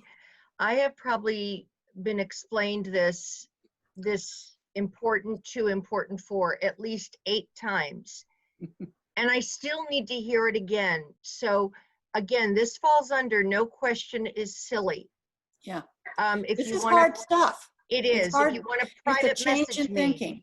If you want to text me, but really, it's really important that you understand this, and this goes for anybody, not just people with disabilities. Right. This really goes for anybody, your partner, your spouse, your parents, your cousins, your friends. That's right. It's really what makes us tick. That's right. And it does, this is a shift in thinking for most people. And it takes, service coordinators are still trying to wrap their heads around it. So, and they've had the whole 2-day training. It takes a while, it takes some practice, but you'll start seeing things a little differently after today just because of this. You know, and I say this to parents, and I'll say this to you, but I might step on your toes, so pull your toes in, because I say it with the greatest of love and gentleness. But if you're somebody that has a child that loves to carry a nursery school toy around, or even an adult that loves to carry a nursery school toy around. And I've had parents tell me, you know, their son or daughter carries a Tickle Me Elmo into wherever they go or whatever. And they'll say, but it comforts him. It makes him feel comfortable. And I get that. I get that. My child has those too. And I have things that make me feel comfortable, but I don't take them everywhere I go. There's some places that if you carry that in, people will make judgments. They will not see your son or daughter as a valued, contributing member of the community. And they will also see your son or daughter as a target for victimization. Oh, that's hard to hear, isn't it? So find something that's close to what they love, that doesn't look quite as juvenile or babyish, if you can. You know? Does that make sense? Because you want them to be seen as a valued, contributing member of the community. And the other thing that I have to help you understand, that we're going to do an activity here in a moment, I think. Yeah. Important 2 and 4 are connected. They influence each other. So all of us, it's not a black and white thing. All of us are constantly finding balance between the two. And a good example I can give you that I'll share from my personal life. So just a couple of years ago, September 1st, 2 years ago, I was riding my road bike. In fact, you can probably see it in my background. It's behind me. And I got hit by a truck. And I got hit really bad. I was very seriously injured. I spent a month in hospitals and rehab. My bike was so important to me. It gave me purpose and meaning. It gave me joy. It was good for my physical health as well as my mental health. There was just so much about it that was important to me. But all of a sudden, what was important for me, I had a concussion and a total shoulder and hip replacement, as well as multiple pelvic and facial fractures. All of a sudden, what was important for me, my health and safety, were bigger than getting on a bike. Can you understand that? They influence each other. Now you might be wondering why my bike is in my office behind me, because I brought a trainer in, and I'm going to have a friend help me set my bike up on a trainer this afternoon, which is a way you can ride your bike in your office. There's no trucks in here. So it'll be the first time I get on that bike in 2 years. Do you see how important 2 and important 4 influence? Sometimes things shift because of circumstances. But we still are I'm still trying to find that balance. So this is my next step in that balance, is bringing a trainer and putting my bike in my office where I can sit, watch my computer, do a Zoom class, a Peloton class on my own bike, and no trucks. I don't have to worry about a helmet or if somebody's behind me. They influence each other. The other thing about important 4 that you have to get if you're a parent here is that nobody, not any one of us on this call, nobody on the planet does anything that is important for our health and safety without an important 2 connection. I call it an important 2 hook. Okay? I don't do my important 4. It'd be easy for people to say riding my bike was important for me. It's very good cardiovascular, very good for your health. They're right, but that's not why I did it. I did it because it was important to me. I am doing what's important for me. I do need to get back on the bike physically because my knee needs it. I need cardiovascular, but I have to hook it to an important 2, which right now for me is not being on the road and worrying about who's driving behind me. Do you see how I'm hooking those? I'll give you a better example in a minute. The balance is dynamic. This is not a black and white thing. The balance changes hourly, daily, monthly, weekly. We're constantly finding the balance, and that's the same for our kids. But if you can help your child find some of what's important too, and not just laser focused on important for, you're starting to get there. So we're going to take a practice. I'm going to give you an exercise. These are 2 of my dogs. I have 4 dogs, but these are 2 of them. Coda is on the left. He's the border collie. And Willow is the golden retriever on the right. If you have dogs, you know that they have to, we live in Texas, we have to have heartworm preventative once a month. It's a big pill, okay? So let's do an important 2-4 sort. Heartworm pill.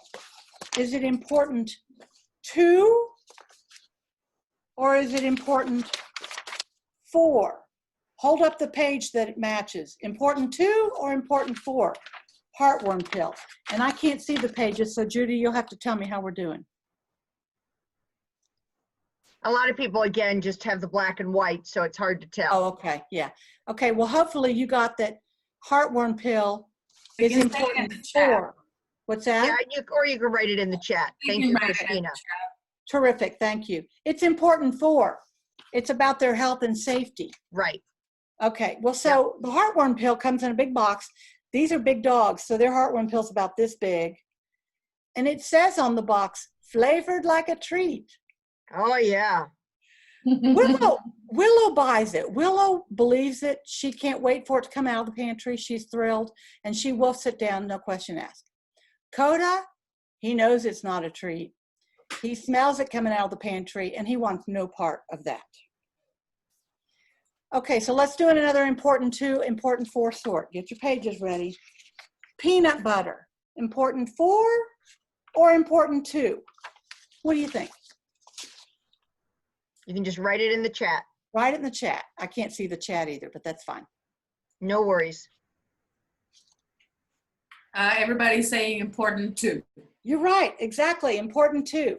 Okay, here's the key and here's the trick.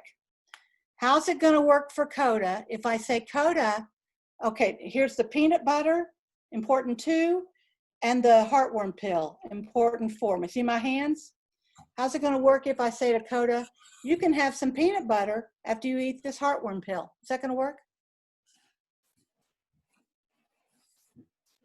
It could. No. Coda's a dog. If I say you can have this after you get this, he is not going to do it because he doesn't want that pill. He doesn't care what I say. But here's the thing, you guys, we do that to our kids all the time. We say you can have this, important 2, after you do this, important 4, and we wonder why it never works. With Coda, here's what I do. I take the heartworm pill and I ball it up in a ball of peanut butter. Can you see my hands now? Yes. I am addressing the important 4, health and safety, in the context of important 2, satisfaction, good tasting. I love this, right? Because if I do it the other way around, you can have this after you eat this. Important 4 trumps important 2.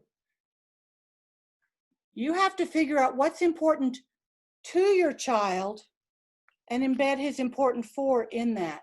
Here's another example that's not so dog focused, but I think the dogs help you remember what you're trying to do. So my son, when he was 16, he announced to us that he wanted a driver's license. Okay, this is a kid who doesn't read well, has no math skills whatsoever, had a lot of impulse control at the age of 16. What do you think my head said? My head said, hell no. My mouth said, you need to talk to your dad about that. That's called passing the buck. Yes. His dad was a police officer. His dad is brilliant. His dad said, he didn't say, David, you can't have a driver's license. His dad said, I think that's a great idea. Here's the driver's ed handbook. Pretend this is it. Here's the driver's ed handbook. You have to read this and take a test. You let me know when you're ready to go. We never saw that book again. We don't know where it went. I think the trash. So his words said driver's license was important to him. His behavior said not so much. Do you hear that? And I said, whew, we dodged that bullet. And then when he was 18 and a half, by then he was a skilled distance runner on the high school varsity track team and cross country team. I picked him up at a track meet one spring. He's 18 and a half, his senior year of high school. One of the other kids on the track team got in his mother's car behind the steering wheel, and the mother moved over, and that kid drove off. David got in my car in the passenger seat and blew up. That makes me so mad. That makes me feel like a baby. That kid's younger than me. I need a driver's license. He's 18 and a half. So you know what my head said? Oh no. What did my mouth say? Anybody know? You need to talk to your dad about that. Thank God for Dad. Pass the buck. His dad said, I think that's a great idea. Here's the driver's ed handbook. You'll need to study it because we have to go down to the Department of Transportation and take a test. You let me know when you're ready. It was spring break of that year. We had a foreign exchange student from Thailand living with us. His name was Mew. And Mew wanted to see snow really bad. Well, we had no snow. So spring break, we put everybody in the car and we drove. I live an hour from Shreveport, so I'm right almost at the Louisiana border. We drove from the Louisiana border to Colorado until we found some snow. That's a long drive.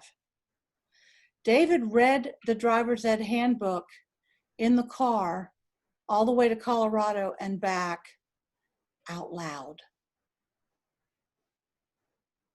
Can you imagine? He doesn't read well.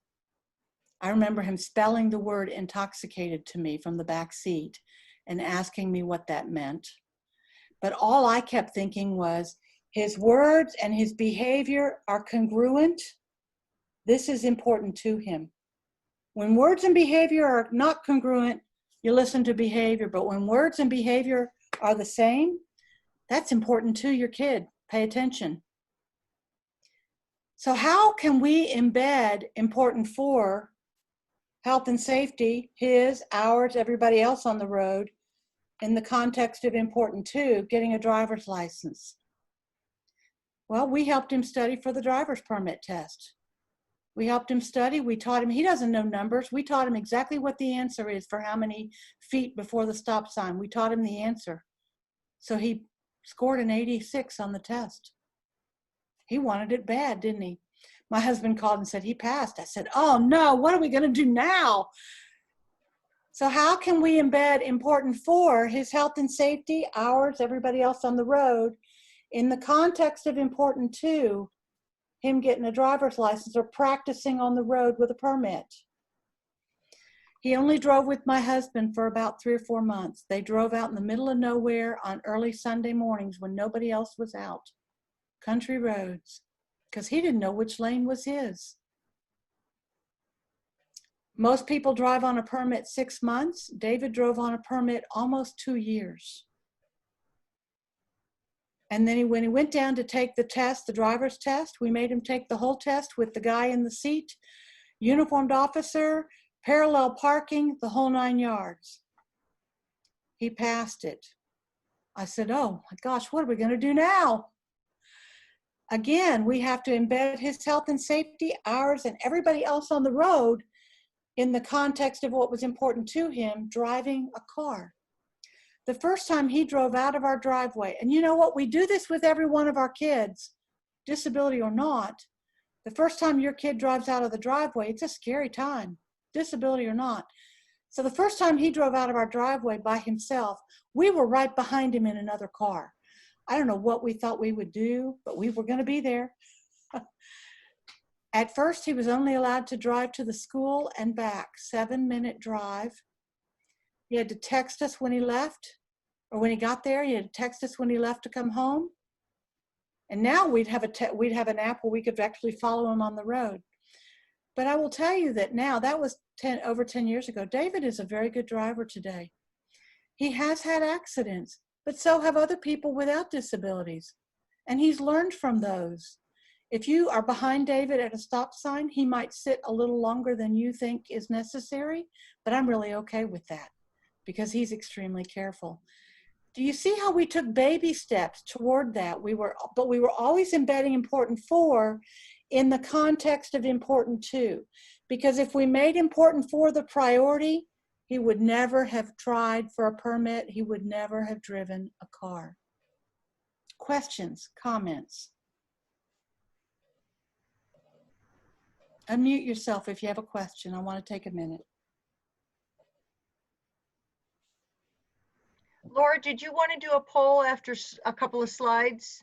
Oh, I forgot about that. Yes. Why don't you do those? Well, Christina, I think you need to because for some reason the polls don't allow me to launch them.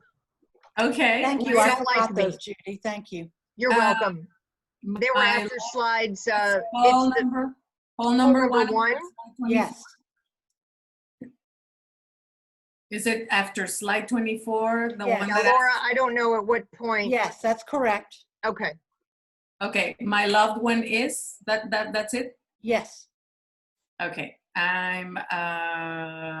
okay, continue. It's launched. My loved one is seen as a valued contributing member in a lot of places, in a few places, only in our family, or not seen as a valued contributing member. And I apologize because I did have this in Spanish as well, so I don't know where that went. I swear it was translated. Christina, do you want to ask if anybody needs it in Spanish?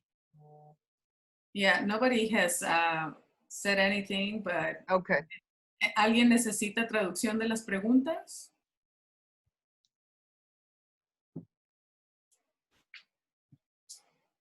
¿Lo necesitan en español? I don't think anybody. Evelyn, you okay? Juliana says she's okay. Okay. Mm-hmm. Okay, so I see 4 of the group are saying, my loved one is valued and contributing member in a lot of places.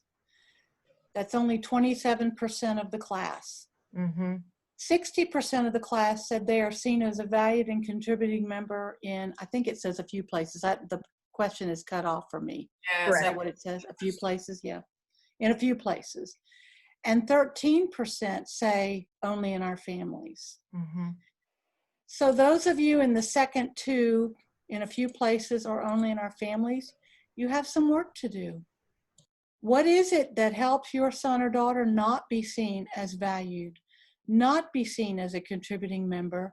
And what little things can you do today, tomorrow, the next day that will increase the odds of them being seen the way you want them to be seen? It might be the way they dress. You know, how many of you have parented teenagers and said, where do you think you're going dressed like that? We say that to all of our kids, but kids with disabilities often don't dress appropriately. And we let it slide because we say, well, he has a disability. No, you know what? They need to know how to dress. They know how, there's certain things you should wear or not wear to church. There are certain things you should or should not wear to school. There are things you should or should not wear out in public. And it's the same with what they carry. If they have a nursery school toy and they're 10 years old, you need to think about what could I have them carry that is just as comforting to them, but doesn't set them off and make them not be seen as valued. And that's a hard one. I get that. Is it how they behave? My son, it was how he behaved sometimes. And, you know, our instinct is to just not go out in public because his behavior could be so very difficult. But you know what? Where was he going to learn if we never went out? I left a lot of grocery carts in the middle of the grocery store aisle full of groceries while I dragged my kid out to the car, worried about who was behind me calling CPS. But it didn't mean that I didn't take my son to the grocery store because he had to know how to be in those places. Did you want the next poll now, or Next did you want to poll, wait? yes. Okay. Next poll. So I think the Or any last, questions before we move to the next poll? Laura, Uh-huh. Gia, I just wanted to thank you for sharing the story about your son getting his license. I'm living that right now.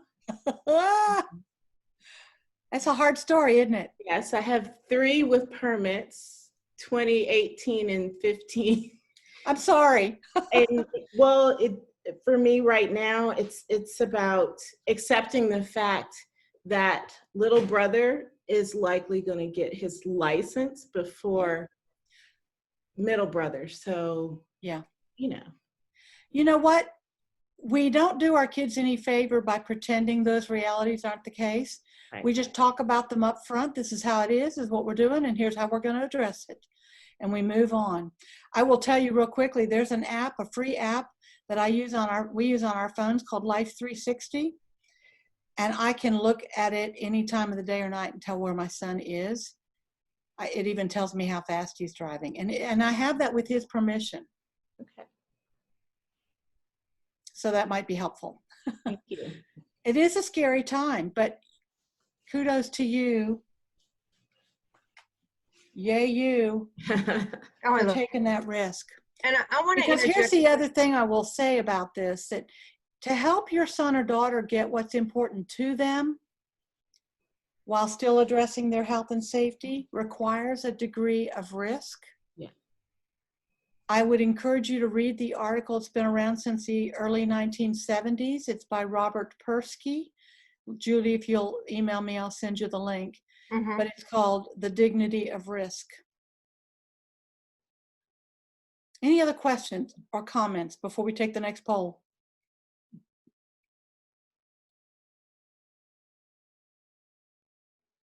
Christina, the next poll, I think it's the last one. I think it's poll number 4. Okay. Thank you. It asks if my loved one is getting, is that Yes. it? Perfect. It's launched. Okay. Yes. Oh, My there loved you go, one is Spanish. getting Yeah. good deal.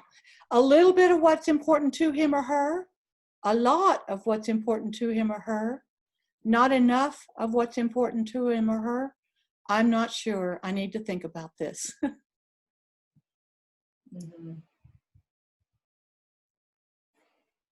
Okay.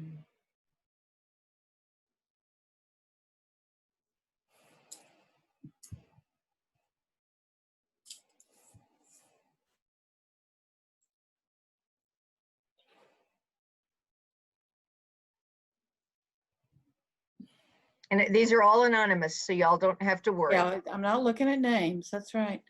So it looks like only 21% say a lot, a little bit. 33% say a lot. 31% say not enough. And 13%, 2 people say not, I'm not sure. And that's okay. You know, my son would tell you he's not getting enough of what's important to him. But I know that he's getting a whole lot more of what's important to him than most people. COVID has been really difficult for him because of a lot of what's important to him has been shut down. My son does work part-time for the Habitat for Humanity Restore. And I could not ask for a better employer. He's been there 6 years, can you believe? And when COVID first happened, he was declared an essential worker, got an official letter and everything. He thought he was so important because the Restore, if you know about Habitat for Humanity, the Restore is where they sell, like if people donate a cabinet or donate a countertop that can be resold, the Restore resells it, and they use the money to build homes for people, right, that can't afford a home. So David works part-time at the Habitat Restore. And we worried about him going to work because he is immunocompromised. A medication he's on causes him to be immunocompromised and more at risk of COVID. His employer called me and said, you know, we know David has a compromised immune system and we're concerned about him coming to work. We figure you are too. Yes. But she said, we'd like to tell you what we're doing to manage that, because we also think if he's not coming to work, he gets even more isolated than he already is. Yes, thank you. So he's getting a lot of what's important to him because he goes to work several days a week. He's with people he cares about. He's doing work he finds meaningful. He feels he has a purpose. And they are doing some things at the job site to best protect him. So everybody's wearing a mask. They took him out of where their main customer interactions might be, et cetera, et cetera, et cetera. So he's getting a lot of what's important to him. If you're one of those that said, my son or daughter's not getting enough of what's important to, or I'm just not sure, or a little bit, this gives you food for thought, doesn't it? Because your service coordinator is going to come. If you're managed care or on a Medicaid waiver, they're going to ask you the question, what's important to you, Bob? Your kid. And they'll put real broad global stuff, my family, my friends. No, you need to get down to the really nitty gritty of, I like really cold drinks with a lot of ice and a straw. I like having time to play Minecraft on my Xbox, whatever it is. Get really specific. And then you start to figure out, how do we help him have what's important to him while keeping the health and safety embedded in that. Instead of, and this leads me to the next, you can go ahead and close the poll. Thank you. Mm-hmm. Oh, I did. Okay. I already, yeah. Leads me to the next slide, because what happens for many people with disabilities, children and adults alike, is the weight, we put all of the weight, all of our focus on important four, being healthy and safe and being valued, period. This doesn't work either. Nobody gets a life of important two, at least not for long, because that has consequences as well. You know, if you drink anything you want, eat anything you want, you're going to have health consequences at some point. This is a parent's worst nightmare, right? That my kid gets whatever he wants, how he wants, when he wants. That's not okay either. We're looking for balance. Questions or comments at this stage of the game? Because I'm getting to, let me check my time, but I'm getting close on time, I think. Yeah. And I want to make sure I'm answering whatever questions you have before I show you some places you can go for more information or more training. Questions or comments? You have about 5 more minutes, Laura? Any questions in chat? No. No. Okay. You have about 5 more minutes, Laura? Just to let everybody know? Okay. Yeah. I want to make sure everybody has a chance to ask a question if they have one. Now's the time. You're not going to offend me. It's not a stupid question. Questions, everybody? Okay, I'll move on. If you have a question, let us know. So again, to point you in the direction of where you can find more information, Charting the Life course. The website that's at the bottom of the page is not the website that has Charting the Life course. That's the Learning Communities website. Apologies, I didn't take that off. But I gave you in your handouts the website for Charting the Life course. And they have a lot of really good training tools that you can do at your computer. And then their tools are available for free download, and they are available in both Spanish and English. So there's that. I want you to remember, when your service coordinator comes out, whether it's with managed care or Medicaid waiver, or even at the school when you're working on an IEP, no plan is ever complete. It should always start with a purpose. It should always introduce the person in a positive way. A lot of times our paperwork talks about what's wrong with the person. This person has this diagnosis, he functions at this level, his math skills are at this level. Instead of saying, this is David and he is a lover of trains. He travels all over the country with his family. He is fascinated by lawnmowers and vacuum cleaners. That's another thought I'll tell you about vacuum cleaners. He also, just like lawnmowers, he also loves vacuum cleaners. And people put their vacuum cleaners out for the trash men because a couple reasons. One, they don't know how to change the belt or 2, they don't know how to change or clean out the filter. David knows how to do both of those. So along with our lawnmower graveyard, we also have a dead vacuum cleaner graveyard. Again, the rule applies. 1 comes in, 1 must leave. And he fixes people's trashed vacuum cleaners often. Sometimes they can't be fixed, but often they can be with those 2 little fixes. And he donates them to Habitat for Humanity. Again, important 2, purpose and meaning. Do you hear that? And doing something that he finds helpful. He wants to feel like he's helpful. He's seen as a valued, contributing member of his community. Remember, what's important to your son or daughter will change. It can change in the space of a week, a space of a day, over a month. It'll change. We add depth as we learn. The more you start paying attention to your son or daughter, what they do, what they like to do, what they do when you're not telling them what they have to do, that tells you what's important too. And it will also tell you what could lead them down the road. Like Kathie said, nobody, she got in trouble in school for being a chatterbox. Nobody ever imagined that she would be a public speaker nationally. But that's, that was a skill that took her down the road, right? So some highs and lows. I'd like to know very quickly, and then we'll fill out a survey at the end of the training, but very quickly, and I'm gonna close my PowerPoint for a minute so I can see you guys. Because I wanna know, what were your highs and lows? What worked, that's not what I wanted. Oh wait, it's up here. What worked for you? What didn't work for you? What did you like? What did you want to have more of, et cetera, et cetera? Anybody? What were your highs? What were your lows? Or you can put them in the chat. In regards to what, Laura? To today's training, to what I had to share with you. Sorry.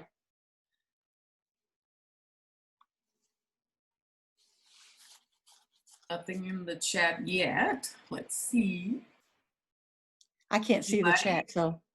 Anybody wants to speak? You can unmute. My low is I wish we had more time. Yeah, me too. It's interesting you say that, Gia, and you and I have a wonderful relationship. I'm so thrilled you could join us today. We thought about having it all day, but we thought there is no way we're going to get people longer than 12:30 on a Saturday. Everybody's working, they're exhausted, The good I'm news going to tell you in a moment where you can get more training, okay? Yeah, and the good news is that Christina and I are working on a series of training classes that we're going to be having weekly for an hour, where we can get you more training. Yay! So we are going to be doing that. So yeah, in hour blocks. So we're going to be really trying. And Laura's going to give you more tips. Anybody else, something that worked for you or that you wish you could have done differently? I think this training is so awesome. I really think that every parent should go through this type of training. Yeah, I do too. Schools should, as part of parent training, should be required, that parents go through this, and educators as well, because it really opens your eyes and it makes you think. My husband was in here for a few minutes listening in, and like he was in here, and just really, it really opens up your eyes, and it makes you like say, hey, things have to change. And so I do really appreciate Family to Family doing this. I've always wanted to participate in this program, and I think virtually was a lot better for us this year, because I'm usually out and about as well. But definitely is something that I think schools should really, this should be part of the presentations that are given to families from the beginning, from very young, We agree. I agree. Thank you. Yeah. We try. Laura, Cynthia typed in, I hadn't realized that we needed to do this training for years. No, I'm sorry. To better communicate to the service. To better communicate for the service coordinator. Yep. What is important to my son in his own words. She's wanted to do this training for years, but couldn't attend due to distance. So virtual works well. Kate, no problem that you had to log off. I'm happy to send you the recording, Kate, but you need to send me your email address because I don't have it. You didn't register, which is no problem. I was happy to admit you, but please email me your information so I can send you the recording. Anybody else who wants the recording, I'm happy to send it to you. Just email me. Great, thank you, Kate. Judy@familytofamilynetwork.org. I'm happy to send you the recording once I figure out how to do that. And Laura and Judy, can I add something right quick? Absolutely. I just wanted to, I mean, Laura, thank you. Everything is fun. Laura and I haven't seen each other in so many years, so it's good to see each other this way. It is. It is. I miss you. I miss you too. Loved everything you're saying, Laura, as always. And I just wanted to say something in support of everything Laura said, but specifically about the behavior when Laura was talking about, you know, that our kids' words might say one thing, but their behavior says another. And certainly I can tell stories about Benjamin in that regard too, because they want to make us happy, and they'll say what, again, like you said, they want what they think we want to hear. But I've got an article on my website it was an interview I did with Joe Schipikasi. He's passed away now, but Joe was a brother. What a brilliant man. Joe was, yes, he had a heart attack years ago and died, but I did this interview with him before he died. And so anybody can go to the website, or if this is important to you, email me, or you know, Judy's got my email address and I'll send it to you. But Joe talked about, it was all about behavior. I mean, this whole article is about 8 pages long. It's about behavior. But the point I'm getting to about what Laura was saying is that Joe talked about behavior is the most honest form of communication. Yes. Because he made the point that all of us, including our kids with disabilities, we can all lie with our words. And we get good at lying from a very early age. But behavior doesn't lie. You know, I mean, it doesn't mean that we should ignore one or the other, but that's, again, it went along, Laura, it supports what you were saying about ask the why. When they don't match up, ask why. So absolutely. Well, and I do another training that some of you might be interested in. In fact, we'll be recruiting for new trainers this fall. We're training trainers, but it's called Road to Recovery, Trauma-Informed Care for children with IDD who've experienced trauma. Because many kids, you know, if you have a disability, I just tell people, if you're working with somebody with a disability, assume trauma.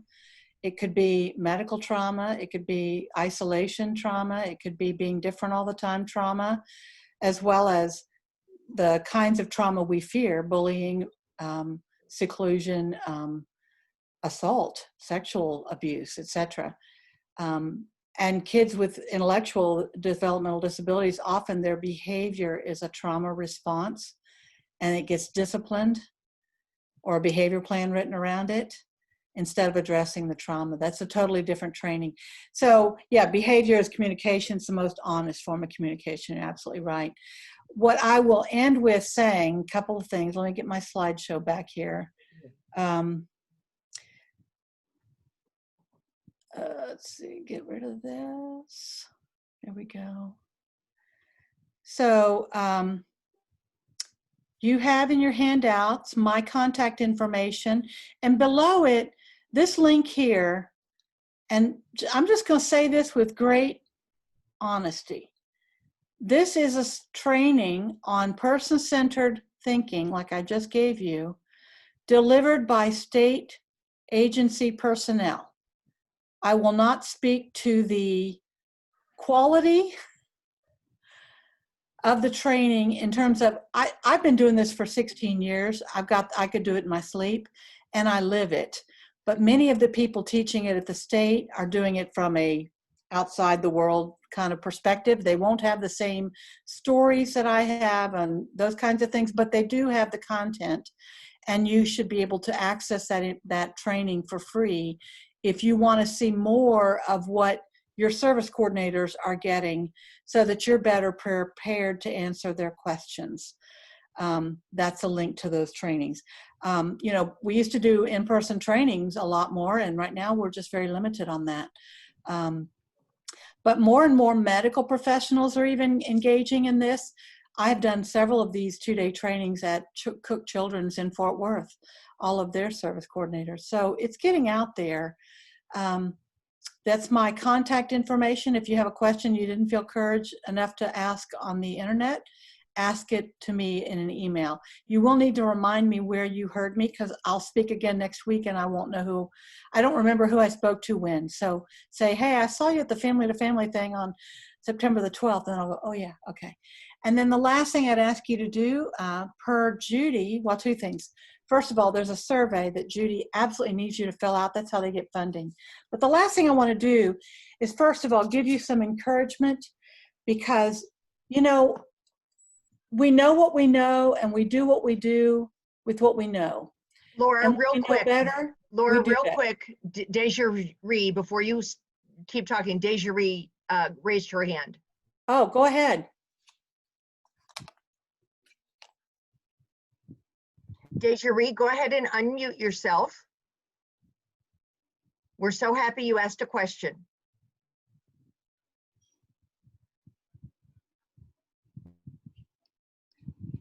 Mom, do you want to help?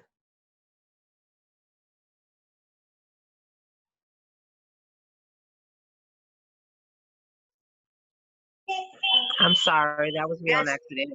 No worries, LaShonda. Did your daughter have a question? No, I was trying to help her get to the survey. I did it on accident. I'm sorry. No worries. No worries. Happy to have you both.